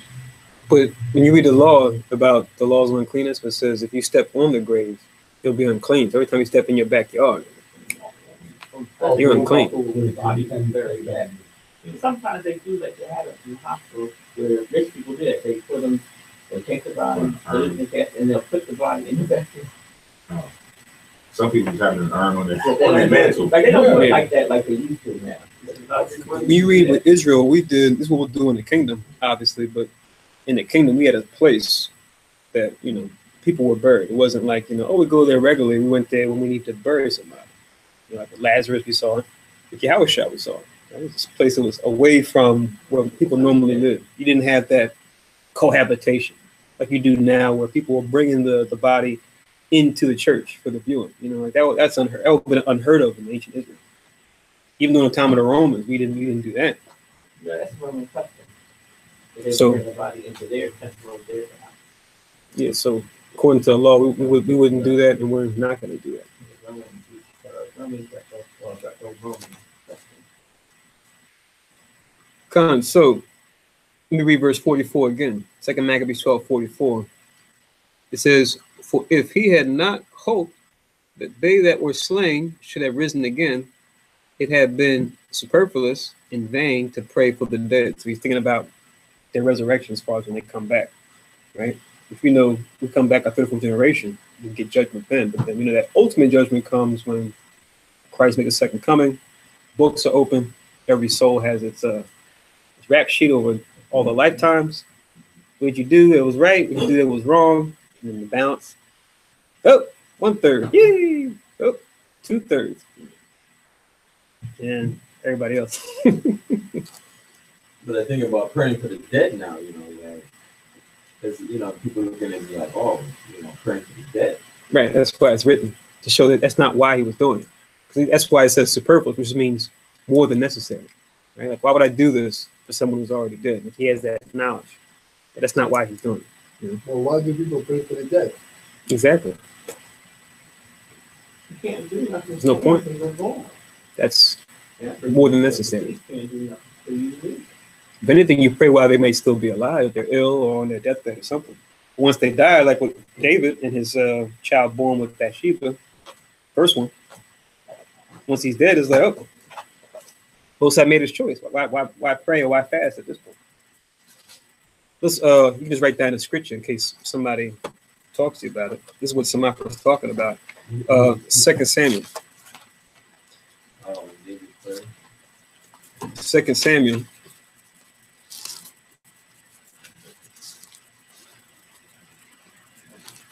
Chapter 12. And the whole section is verse 15 down to 23. Is it 2 Samuel chapter 12? Yeah, 2 Samuel 12, 15. Do you want to just read through it real quick before we only got a couple verses left? Sure. Can we start 15? Yeah.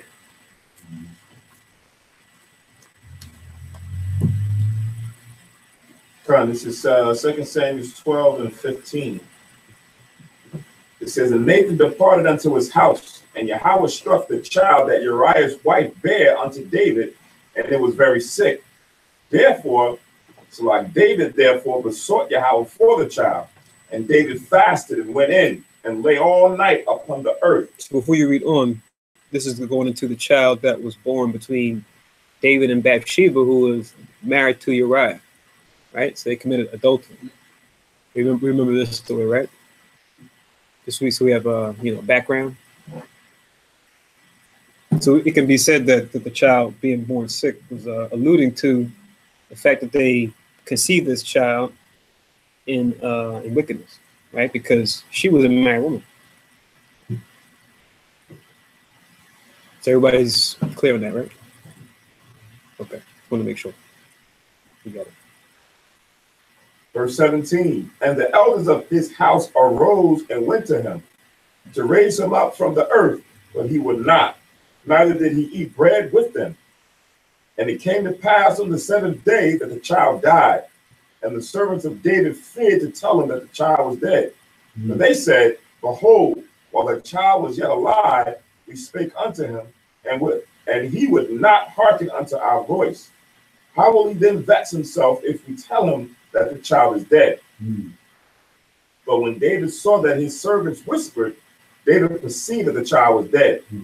Therefore David said unto his servants, "Is the child dead?" And they said, "He is dead."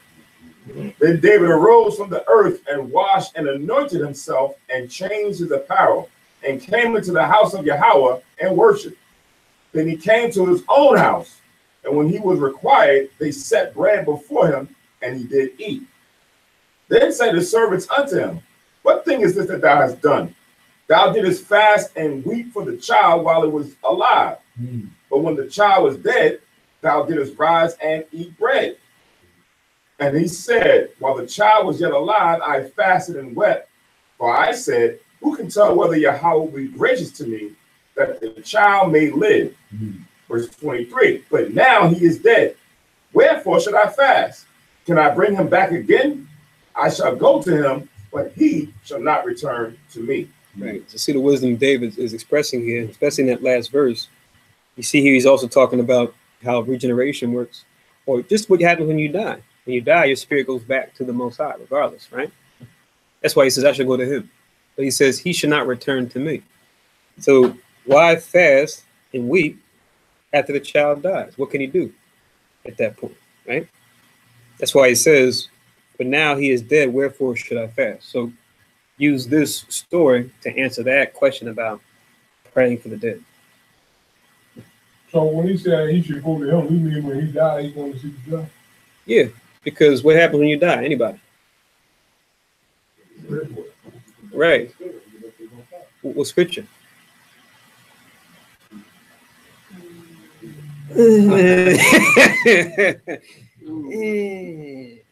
Well,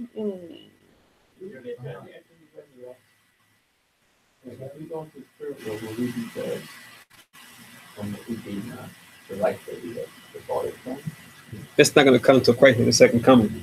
But we're judged when we come back in our family line. We could be born, deformed or maimed or sick like this child. That could be the judgment when you come back in your third, fourth generation. So it happens when you come back, but it doesn't ultimately happen until Christ makes the second coming. That's when all the souls will be judged for real. Say what? That's Revelations what? It's Revelations 22, I think. What was that, sister? I'm sorry. People in the back, can they use the big voice so that we can hear what their questions are and what their statements are? Because we could be thinking the same thing. We'd like to hear what they're saying, and then we'll know what your answer is. Okay. Well, the sister was asking about are we judged with the minute when we die? Oh. And that's where my answer came in, where the judgment doesn't come until you are born your third or fourth generation. When you come back to your descendants, that judgment comes on a physical level, as far as you could be born a certain way. You could be blind or maimed or have something wrong, right? Or you could just be destroyed walking down the street after you got born a couple years after. So. You could be destroyed within your life, within your lifetime. You read about Judah's two oldest sons. Just says his oldest son Er was wicked, and Most High slew him. That happened before he came back. He had a chance to come back. So, yeah. It happened before he came back. Right. Before, say he had a son who had a son who had a son who had a son, that would be his spirit. Right. But you say it happened before. It didn't happen in his third generation. He took care of him right then and there for being with him. Yeah, Most High can do that too. Maybe he can even do both. You never know. Yeah. You slay him in that life, and then say his brother raises up seed unto him, continues that line, and then 2 or 3 generations down from his brother's kids, which is supposed to be through him, continuing his line, could come back and then have some kind of deformity or something, or be blind or what have you. Y'all can? Oh, interesting. Okay. All right. So, does that help for what you were saying as far as? No, you said you want to get the scripture. Yeah, Revelation. Oh, Revelation. I think it's 21. For what I was saying is concerning the judgment. But that's not actually the scripture I was asking about. I was asking firstly, before I read that, what scripture shows that when you die, your spirit goes back to the Most High? First, what's that one? We should be able to do that like this. That comes up all the time. That's definitely no.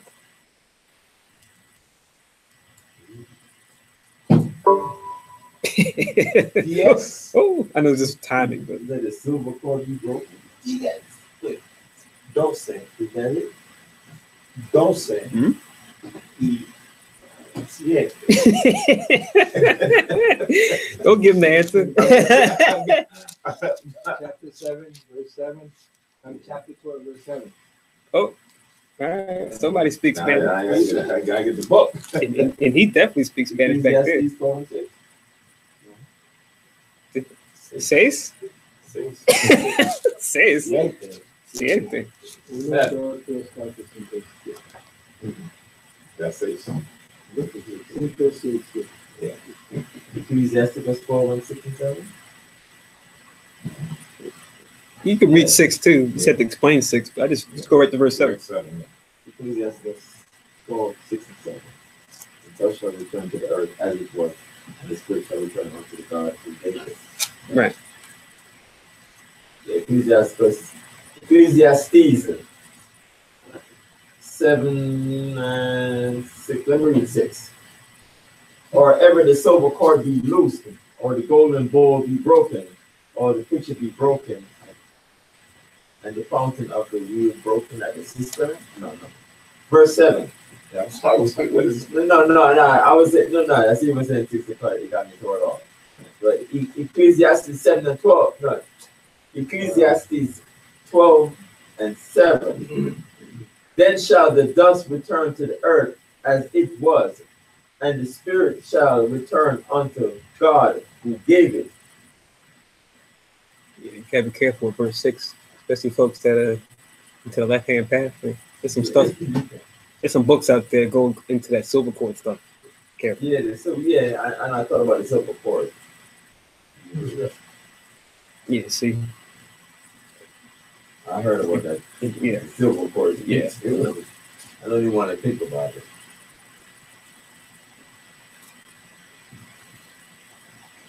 About years ago, we got out of body experience that I don't want that silver cord. 46. So now, Is that the scripture you're talking about? yeah, as far as your spirit goes back to the Most High, yes. But now the other verse, Revelation.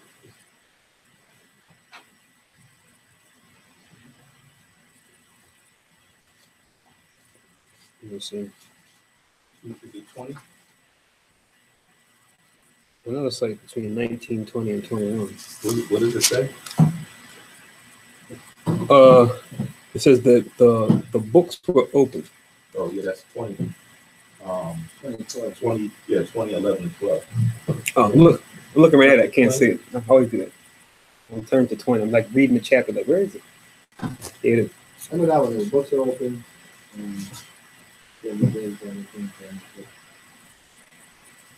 Yeah, that's going into that final judgment when Christ made a second coming.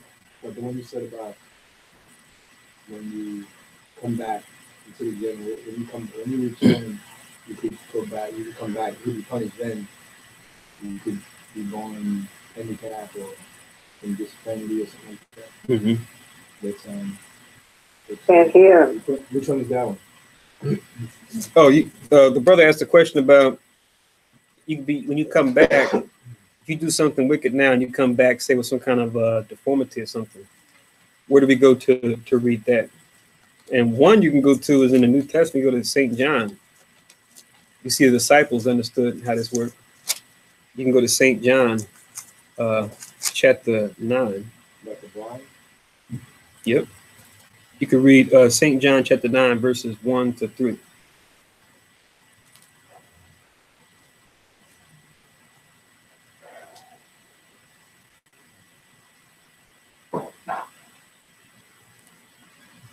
So Ecclesiastes 12 and 7, Revelation 20, 11 and 12, St. John chapter 9, 1 to 3, since resurrection was mentioned in verse 44. So St. John chapter 9, verses 1 to 3. Do you want to read that, Manashah? Exodus 20. Oh, yeah, that too. Revelation. Chapter 20, verse 11 and 12. You mean St. John? Yeah. Butter. Yeah, in the book. So Revelation 20, 11, and 12 is dealing with the final judgment.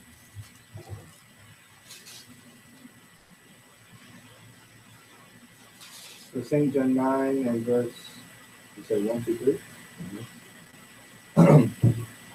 And as Jesus passed by, he saw a man which was blind from his birth. And his disciple asked him, saying, Master, who did sin, did this man or his parents, that he was born blind? And Jesus answered, neither had this man sinned nor his parents, but that the works of God should be made manifest in him. Right. Check out what they asked, given the man's condition, and Christ's response. That's what's important with this. So one, we see the man's condition, he was blind from his birth. I mean, ever since he was born, he couldn't see. Now check out what the disciples asked him. Master, who did sin, this man or his parents, that he was born blind? Right? Because we know by your parents live in a certain way, it can affect even the outcome of the kids, right? If they grow up a certain way. Like we even read it with Saul, right? He had a son Ishbosheth that was born after Jonathan. Remember, it tells you that he was lame. I think it's like he was lame in like his hands and his feet, something like that. Did it say right even learn? It was dropped, wasn't it? It was an infant. It was like the thousands of years, and when they took care of him, he was dropped, and he was put. Oh, I missed that. That's what happened. But either way, it's a judgment unto him, because you'll see that happen where, because of the father, being a certain way, it can affect how the kids come out, right? Now those kids can still be righteous, right, within their lifetime, but still face that judgment of whatever their father did.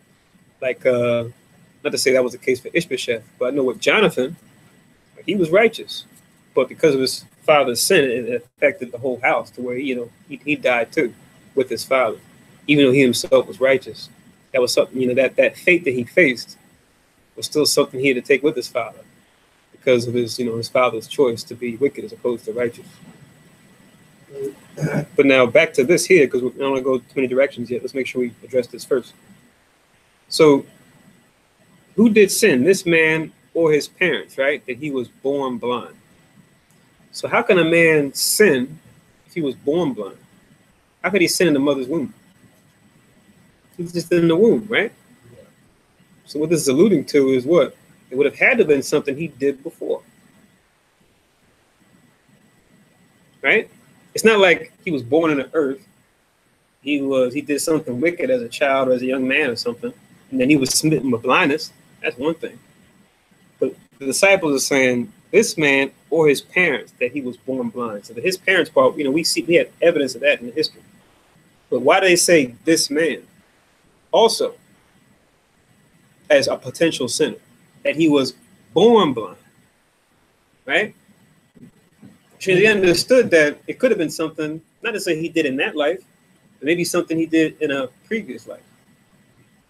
That's why Christ responds in verse 3, neither had this man sinned nor his parents. So he didn't say one of their assumptions was off center. No, he acknowledges, yeah, it could have been him. Yeah, it could have been his parents. But in this situation, it's not either. But he's born blind just so that at this instance, so that Israel may believe, I'm going to carry forth a miracle in his brother, that he'll be restored, his vision will be restored. That's what you have happen as you read down this chapter. So Christ is acknowledging both of their assumptions as being plausible, right? But then he tells them, no, this is something else. It's just so that people can believe on me, including this person who's going to believe on him, that their blindness can be healed through Christ, right? So this is one you can use just to show that what y'all Khan's about to read, that can happen. Because it's right there in the Ten Commandments, right? So read the verse in the Ten Commandments now, y'all Khan, it shows that forth. Exodus 20, verse 5.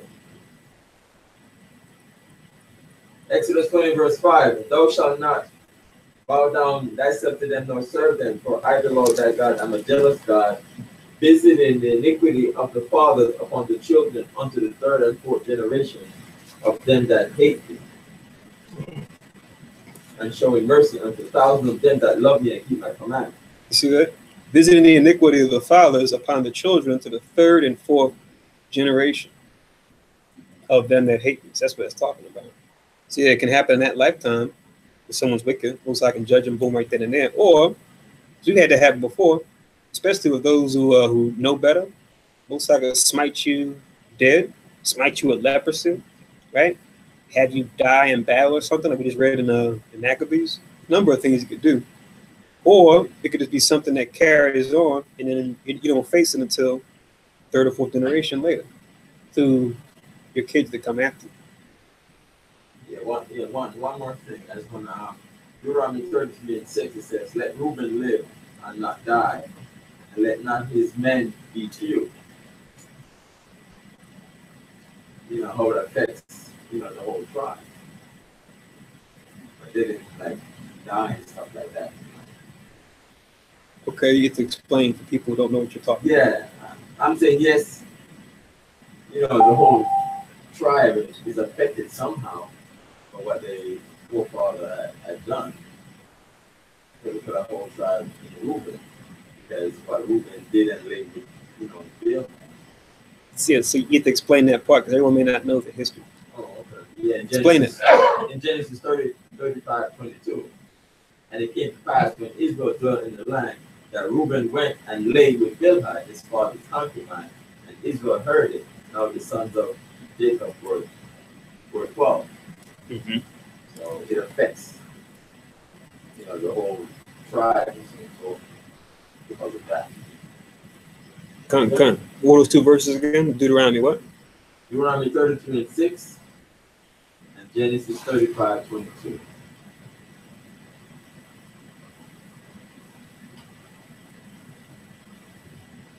35 and 22. Yeah, Genesis 35:22. Everyone can hear when a teleconference, right? No, I didn't hear the Deuteronomy. Yeah, Deuteronomy 33:6.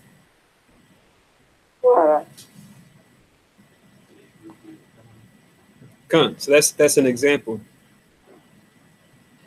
As far as the parents affecting the children's outcome, they still have a choice to be righteous or not. It could affect them being born into certain circumstances. But you look at ourselves now, right? We're being born in captivity, but yet we still, as the Spirit has, come unto us, we're still choosing righteousness, right? Even though we know because of what our forefathers did, including us at some point, maybe, we as a nation had to go into captivity. Isn't there a scripture, I don't know exactly what it is, that says that we will not be punished because of what your parents did? Right. That's why I'm wording it the way I'm wording it. I'm not sure you guys, I'm saying it just for that reason. It says your outcome will be affected by what your parents do. Just think about it. If your parents break the law and then they have the curse on them, right? Divided household, right? Curses their basket and their store, right? You as a child, you can still choose righteousness, but now because of your parents' foolishness, what can you do as a child being grown up poor or in a broken household? You know what I mean? That's something that's gonna affect you. Even though you're not gonna be judged for that specifically, it's gonna affect your kids to come after you because that's all part of the love your neighbors yourself, right? Because you as an adult, knowing the law, you should be thinking that way as far as my choices are going to affect my children and my children's children, right? As far as their outcome, their opportunity, right? That they have, because they're dependent on me at this point. So what I do is going to, affect their lifestyle. Now the hope of course, that they still choose righteousness and they still choose to follow the Most High, but they might have a harder road to do that based on what goes on with you and how you live. Yeah, one more. Ezekiel chapter 18, verse 1. The word of the Lord came unto me again, saying, What mean ye that ye use this proverb concerning the land of Israel, saying, The fathers have eaten sour grapes, and the children's teeth are set on edge. As I live, said the Lord God, ye shall not have occasion any more to use this proverb in Israel. Behold, all souls are mine. As the soul of the Father, so also the soul of the Son is mine. The soul that sinneth, it shall die. 3:20. You read 1 and 2? He read 1 down to 4. Okay. But read 19 and 20 down. Oh, 19. Ezekiel chapter 18, verse 19. Yet say he, why doth not the son bear the iniquity of the father, when the son had done that which is lawful and right, and had kept all my statutes, and had done them, he shall surely live. Verse 20. The soul that sinneth, it shall die. The son shall not bear the iniquity of the father, neither shall the father bear the iniquity of the son. The righteousness of the righteous shall be upon him, and the wickedness of the wicked shall be upon him. Right. So you guys understand what? That's why I said it that way. Because you're bringing up the judgment of the children, as opposed to the fathers, as if that was countering that. No, it's not. Because those children still have to answer for their own choice, but their environment is going to be affected by what their parents did, right? Because their parents are the ones that, if they live wisely, they might have an inheritance that they can give to their children, right? Knowledge, wisdom, understanding, plot of land or wealth, something that they use their wisdom to actually gain in the world, so they can actually have something to hand down to their kids, or a certain opportunity they can give to their kids. Just like with the wicked, we see they hand down carnal inheritance to their kids all the time because of the rape, theft, and murder that their parents did. They got something they can hand down, right? As like an inheritance to their children to come after them. That's in wickedness, right? So that's going to affect whatever we do in this life will affect how our children can function. While they can still choose righteousness and wickedness, they may have more opportunities or less, depending on how we live our lives. You understand? As far as how we deal with our bodies, lawfully or not, how we deal with our possessions according to the law or not, how we deal with our fellow brothers and sisters, lawfully or not. That's going to have an effect on our children, right? And our children's children. They'll still have the choice to choose righteousness or not, but it still can and will affect their environment. It'll make things either easier or harder for them. Because oftentimes in the neighborhood, what do we say? It's like, yeah, you get yourself education, take out loans, if you don't have money to give your kids loans for school, and it's just like off to the races, right? Go to school or get a certification, get a degree, and good luck. I can't do anything for you. No one helped me out, so go on ahead, right? That's like the normal thing a lot of times for us. Whereas with the heathen, they're like, okay, yeah, not only am I gonna, instill these values that you get good grades, but I got something for you once you graduate. I got a business or a shop, or I got connections here where I'll make sure you can use that degree to do this profession and that. Oftentimes with us, we don't have that. It's just good luck, fend for yourself. Don't talk me.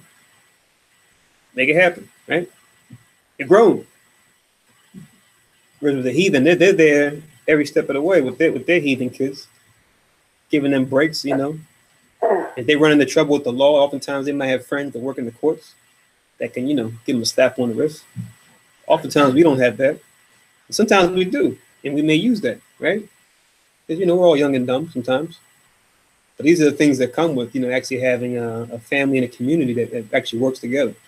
That comes on a higher level. When Israel deals with the law of the Most High, you now have children who have an inheritance, something that they can build upon, something they can work with, right? Like look at our forefathers, Abraham, Isaac, and Jacob. Abraham had something he could hand down or give to his sons. Isaac, even to Ishmael and to his children with Keturah, right? They all had certain things that they were able to inherit from Abraham, where they just didn't have to start from scratch. You know what I mean? And Isaac, at the same time, he had inheritance both for both of his sons. Esau and, of course, us, Jacob. So that's the difference that I'm making as far as, the environment, as opposed to that soul itself having an answer for whether they're right or wrong. That's what you just read in Ezekiel 18. That's the father shall not be punished for the sins of the son and vice versa. Mother and daughter and vice versa. Yeah, last one on the reading. Wisdom of Solomon, chapter 4, verse 6. It just says, for children begotten of unlawful beds are witnesses of wickedness against their parents in their trial.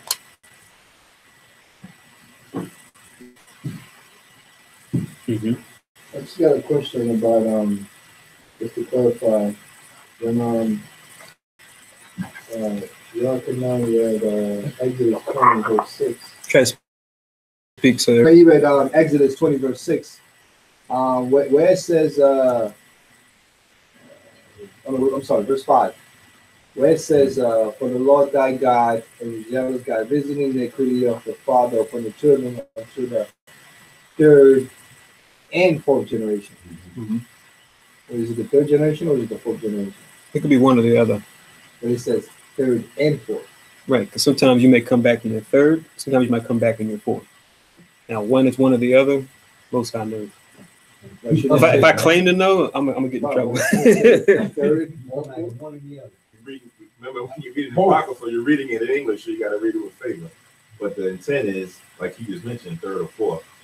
Whether if that spirit comes back in the third generation, the Most High get him there. If he comes back in the fourth generation, the spirit gonna get him there. No, I get that. But when I'm reading, it says third and fourth. Right. So that's why I said when you read in the Apocrypha, things written in another language, sometimes you can't convey exactly how it is in Hebrew, but the understanding is third or fourth. Right.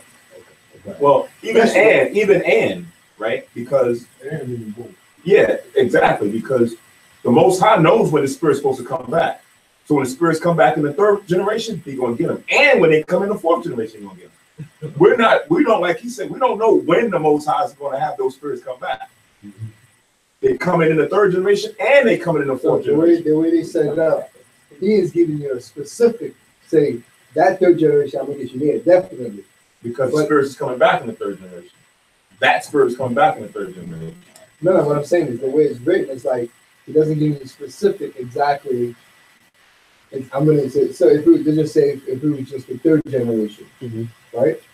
Then we know, okay, well, third generation, that spirit is gonna come back then I'm gonna judge you then. But the way he put it, he said third or fourth generation, so you're not really sure which one. So he doesn't give you specific saying, right? Who's not sure? Well, we're not sure. Exactly. Right. The Most High is sure. Yeah. He's sure. He's sure when he's doing it, but we not. Exactly. So it's written a certain way where we don't know exactly when. He just give us a exact date. That's what I'm saying. Right. So he just give you a time period. Right. Yeah. Could be third, could be fourth. Okay, so what scripture this is? Exodus 20, 5 and 6. That's the 20. Yeah. It's just parents have a kid. I mean, as far as the years, people can say whatever they want. Oh, it's 15 years, 20 years. It's whenever parents have kids. Oh, okay. That can be 15 years old, 30 years old, 50 years old, right? Abraham and Sarah, right? They didn't have Isaac until they were, 190? That's a generation, right?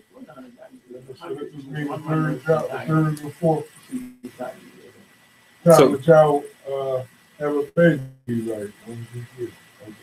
That can be, condensed or can be spread out. Because like some of us here, we talk about slavery, right? We came over on slave ships. Some of us may be the fourth generation from slave ships. Some of us may be sixth generation from slave ships, because depending on that family, you might have had kids, in a lot shorter time frame. Whereas other families, you might be, some of us might even have a grandparent that was around on Emancipation Proclamation. You have that because each one had the one and the next one very old. So your great grandparent was alive during, Civil War time. So that happens too. Someone do a star 6 to mute their line. We're hearing the curse of the Most High on Israel. God forbid. People try to cut off certain timelines, cut off certain. Sorry, I muted you. You can hear the siren in the background. So his third generation may not be necessary to all the person's third generation. As far as time frame. Yeah. But as far as your generation is your own. Yeah. We all have our own family tree. Whenever you started. Mm-hmm. Absolutely, positively. Okay, so let's finish up. If you don't have any more questions or verses we're going to bring out pertaining to this. In the last verse, right? One more. We have one more verse now. Verse 45. So this is Second Maccabees chapter 12, verse 45. But we're good on the resurrection stuff, right? Nice little review there. I'll be asking that during the week during the class. So I'm doing some milk topics. Last Friday this Friday past we did love, and we actually went really deep because it got into love and charity and the difference between the two. And then Zaquan was able to give us some insight into the difference. So we'll be talking about the different milk questions. So 2 Maccabees 12 and 45 says, and also in that he perceived that there was great favor laid upon those that died godly. What's that? Oh, sorry. That there was great favor laid up for those that died godly. It was an holy and good thought, whereupon he made a reconciliation for the dead, that they might be delivered from sin. So that's what the intent of that sin offering was, right? Giving the silver, they could do a sin offering to go instead of those brothers' sins, that they somehow could be positively reconciled for when they came back. So he was thinking about, even those that sin, because while what they did was wicked, he wasn't just like a tyrannical leader, right? He wanted mercy upon his people too, that made a mistake, right? We all want that chance, even if we ourselves have, a clean rap sheet. None of us are perfect. So yeah, it just shows forth Judas's character, how he was a fit ruler for Israel, right? One of the key things we see throughout the Maccabees that he's done is that he's at Romans 15 and 4. He's like a poster child for Romans 15 and 4. Every moment you see him reflecting back on things written aforetime, actually putting those things into practice, referring to them directly to his men. Hey, remember what the Most High did for Hezekiah? Remember what the Most High did during this time? Remember what the Most High did during that time for us? He can do that for us now, right? When it came to how he, responded to even the enemy, he went back to the laws regarding war, right? So he's an excellent example to look up to and to study and to examine and to do the same even in these times. Because now we have a whole lot more history to refer back to in this time to say, hey, when we're in trouble now, we can say, yeah, during the time of the Maccabees, Judas did this. So we can do that now in these times, right? So the things written aforetime, is always in play, especially now in, so-called 2018. We definitely got to do it now. So it's being inspired by our forefathers and their righteous example in Christ, as opposed to a lot of our people that are into the, what do you call it, the African stuff, the African Egyptology stuff, or they're into some of these traditions that came out of West Africa that are carried on in the Caribbean and even certain parts of the States. This whole worship of the ancestors business, right? When you mentioned that before, that's the first thing I thought about, because they got what's this thing every year, this Odunde festival in the summer, right? Over there by was it South Street, and they go to that river or that bridge, and they throw off these little things off the edge of the bridge in honor of their ancestors, right?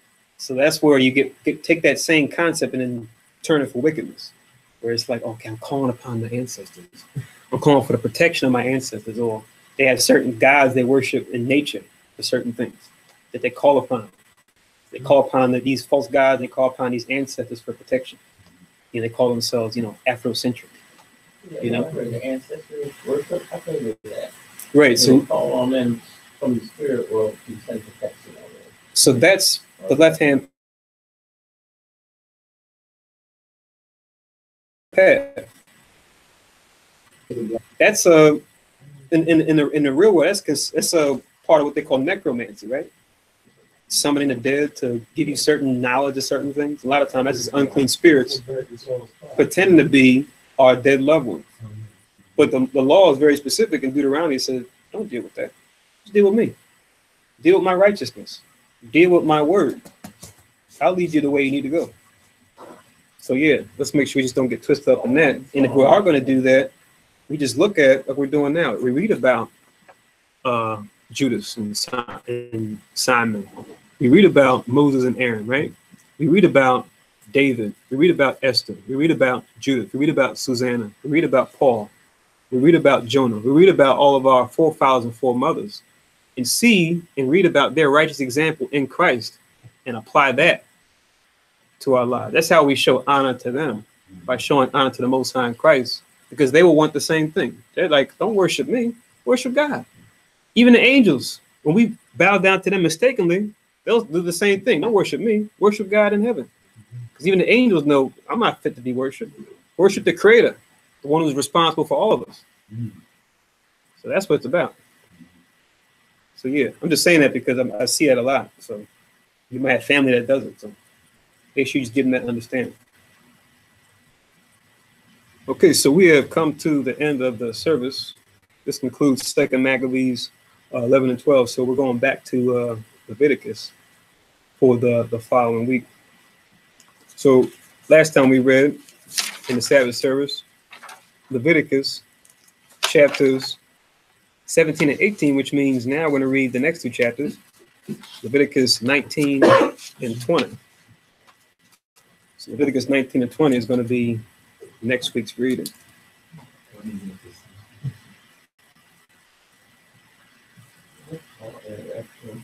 Yeah, Leviticus 19 is interesting too. I think after that, we'll be going into the laws pertaining to the priests, right?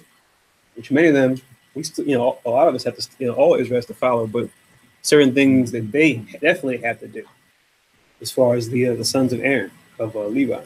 Well, we don't know what they are, right? Right. We want to be careful with that, because we can take a trip down to Haiti and say, oh, they're the sons of Aaron, and be wrong. Got the sons of Korah instead of Aaron, and we will jack us up.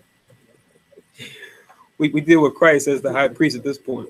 Let the Most High, let us know in the kingdom who's what tribe, who's that tribe. Just like with Judah, we can't be like, oh, that's King David. We don't know what tribe of Judah we may come out of. We may not even know we're Judah or not. We might not be Judah at all, talking about, yeah, he's got to be King David. We don't know. It's like with John the Baptist. We couldn't be like, oh, he's Elijah, even though he was. Even he himself was like, I'm not him.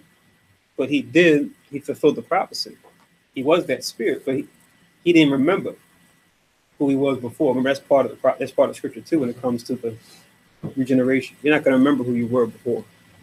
So anyone out there claiming to be somebody, you already know they're in the wrong spirit. Because John the Baptist didn't do that. John the Baptist wasn't like, yo, I'm Elijah. I'm back. One thing, even he didn't do that. One thing you mentioned as far as sons, I know Levi's aligned with the priesthood, right? That is so true. You go down to Haiti, there's a church on every block. Yeah. It's like, it's ridiculous. Every other house is like a church. I mean, you go down there, you're like, wow. You go down the strip, you can count probably more churches than businesses. Mm-hmm. They always make that joke too. When we talk about Levi now, how that name sometimes, as the wording carries over. We were making a joke earlier about Shimei. He was calling David blooded. We know with the West Indians, because he was Benjamin. The West Indians always talking about what the blood clot, ras clot, all that. But I always get tickled by the very popular Levite last name, which is Jean Baptiste, right? You see that last name like all over the place in Haiti. So it's like you look at John the Baptist. His parents were both Levi, like they were both of the line of priests. What's his name? Zacharias and Elizabeth. They both came out of the house of Aaron. So I just think that's funny how, even though I know it's a French rendering of the same name, I just think it's kind of interesting how the Most High has that name be prevalent. Just like, Jose or Israel. You see Israel all throughout Ephraim, like other northern tribes. It's like Israel Ramirez, right? Israel Gutierrez. It's just like, oh, your name actually is Israel. Check it out. That was your kingdom. You were the ruler of that kingdom, right? Reuben, Israel. I have to ask the sisters at Cars, because she would know better than her family. Reuben. It's popular. Reuben. Oh yeah, just in general. But now I'm saying, like, if they ask Seminole Indians, see if that name pops up at all amongst them. But yeah, and of course we'll even share names too. Like we have other tribes that take on the name of a different tribe. Yeah, that too. Like your name, Manasseh. There was a king of Judah named Manasseh. It's in the Apocrypha. You can check out the prayer of Manasseh. Yeah, I'm just saying, as far as the name, like, it'd be, I just know, I asked my dad where to get the name from. I have in the Bible, I showed him Great. Yeah, there you go. That works. Great. God bless you. Come. It was a strong name, so. Nice. So, come. So Big boys, big boys. I don't think anybody said anything. Well, we was talking, but she couldn't hear us. Oh, the brother was saying how he got his name Manasseh. Sorry, how he got his name Manasseh from his dad. I got the speaker back here. That he heard the name, he read it in the Bible, and he liked the way it sounded. So he says, "Oh, I'll name you that." Just going into how names can be passed around between different tribes too. In history, and even now, even under the oppressor, we may get the English, Spanish, or French rendering of that same name that our forefathers had. You know? That's all we were talking about in that little space. Okay. No problem. Okay, so Shar Shabbat that we drew the rest of the day. A Shar Chag Hamatazawaf, it ended Friday night, but let's definitely carry forth in that spirit of eating healthy. Right? You can still have 11, but this feast get you to look at the label a bit more closer. So keep looking at the labels. Keep doing those good things that came from keeping the feast. Even though you can have 11 now. And yeah, keep the 11 out of your spirits too. Not only what we do, but also how we think. Right? Because it's easy in this society, right? People, they say you always judge for what you get caught doing, not what you do behind closed doors, what you think about in your mind, right? But just don't get caught doing, something that's wrong or evil or what have you. It's not just about what you get caught doing, right? It's about your mind itself. Because as a man thinketh, so is he. All right. That's it. Let's do the closing prayers. Shalom.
That's how it works. Like right now, I do the prayers. That's why I always tell folks, put your phones on vibrate, on mute, because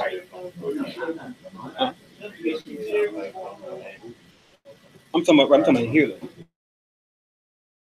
People talking, yeah. I'm saying as far as like your phone going on.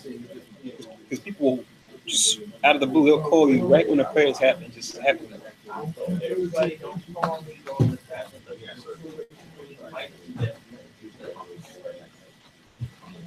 The only one they had that was too late.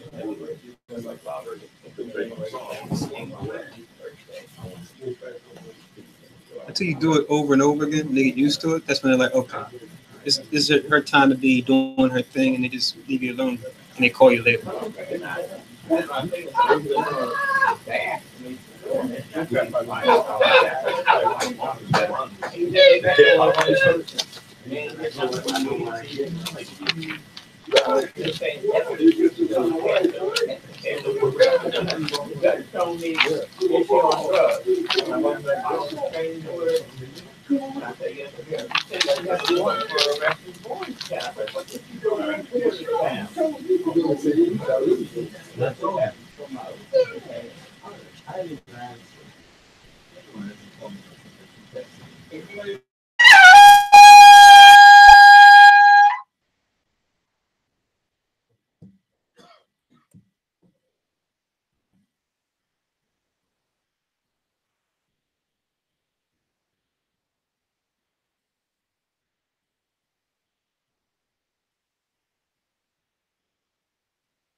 Yahweh by Shimi Hawashai, Asharath, and Anal Parya Gapan Thawada Aman. La Yahweh by Shimi Hawashai, Av Yashara.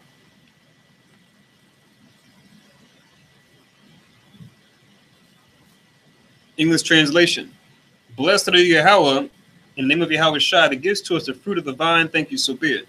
To Yahweh, in the name of Yahweh Shai, with Israel.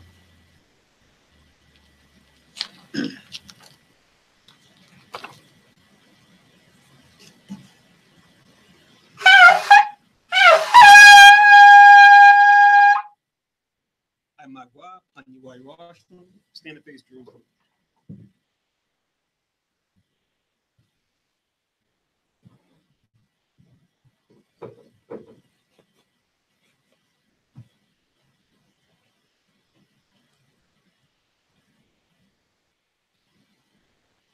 Yahweh, Ba'ashem, Yahweh Shai, Babakushai, Shemai, Lanawa, Aitha, Yam Yam, Aitha, Shalak, Mayaka Allah, Waha Allahayim, Tazwadakim, La, Shamar Ayel, Barak, Rapah, Magan, Wa Chazayak, Banya, Yasher Allah, Washalak, Lanawa, Rabiim, Kakama, Rabiim, Da'aith, Rabiim, Bayana, Rabiim, Sabalanwa, Rabiim, Amawan, Rabiim, Aqua, Rabiim, Ahabiim, Rabiim, Haganah, Rochanaya, Wasalak, Ko, Katayamnawa, La Akim, Wa Akiwa, Wayasha'ala, Thamyad, Waiwalam, Ba'ashem, Yahawasha, Thawada, Aman. English translation. Yahweh, in the name of Yahweh Shai, please listen to us now, right now. Send Michael and the righteous powers to watch over, bless, heal, protect, and make strong the children of Israel. And send to us much wisdom, much knowledge, much understanding, much patience, much faith, much brotherhood, much love, much spiritual protection, and forgive all our sins. For the brothers, sisters in Israel, always and forever, in the name of Yahweh Shai, thank you, so be it. Four corners prayer. Yahweh, Ba'ashem, Yahweh Shai, Barak Nawa, Wayash Allah, Wabatia Saparia, Shemai, Yasharele, Yahweh, Allah, Yahweh, Yahweh, English translation, Yahweh, in the name of Yahweh Shai, bless us in Israel in the house of books. And then we said, Hear, O Israel, the Lord our God is one Lord. All right, so Shalom Yasharala, Manakah Tawab, well, good afternoon. Most of us we will talk to you in the upcoming weeks during the classes, Sabbath services, new moons, and holy days. Shalom. Shalom. Shalom. Shalom.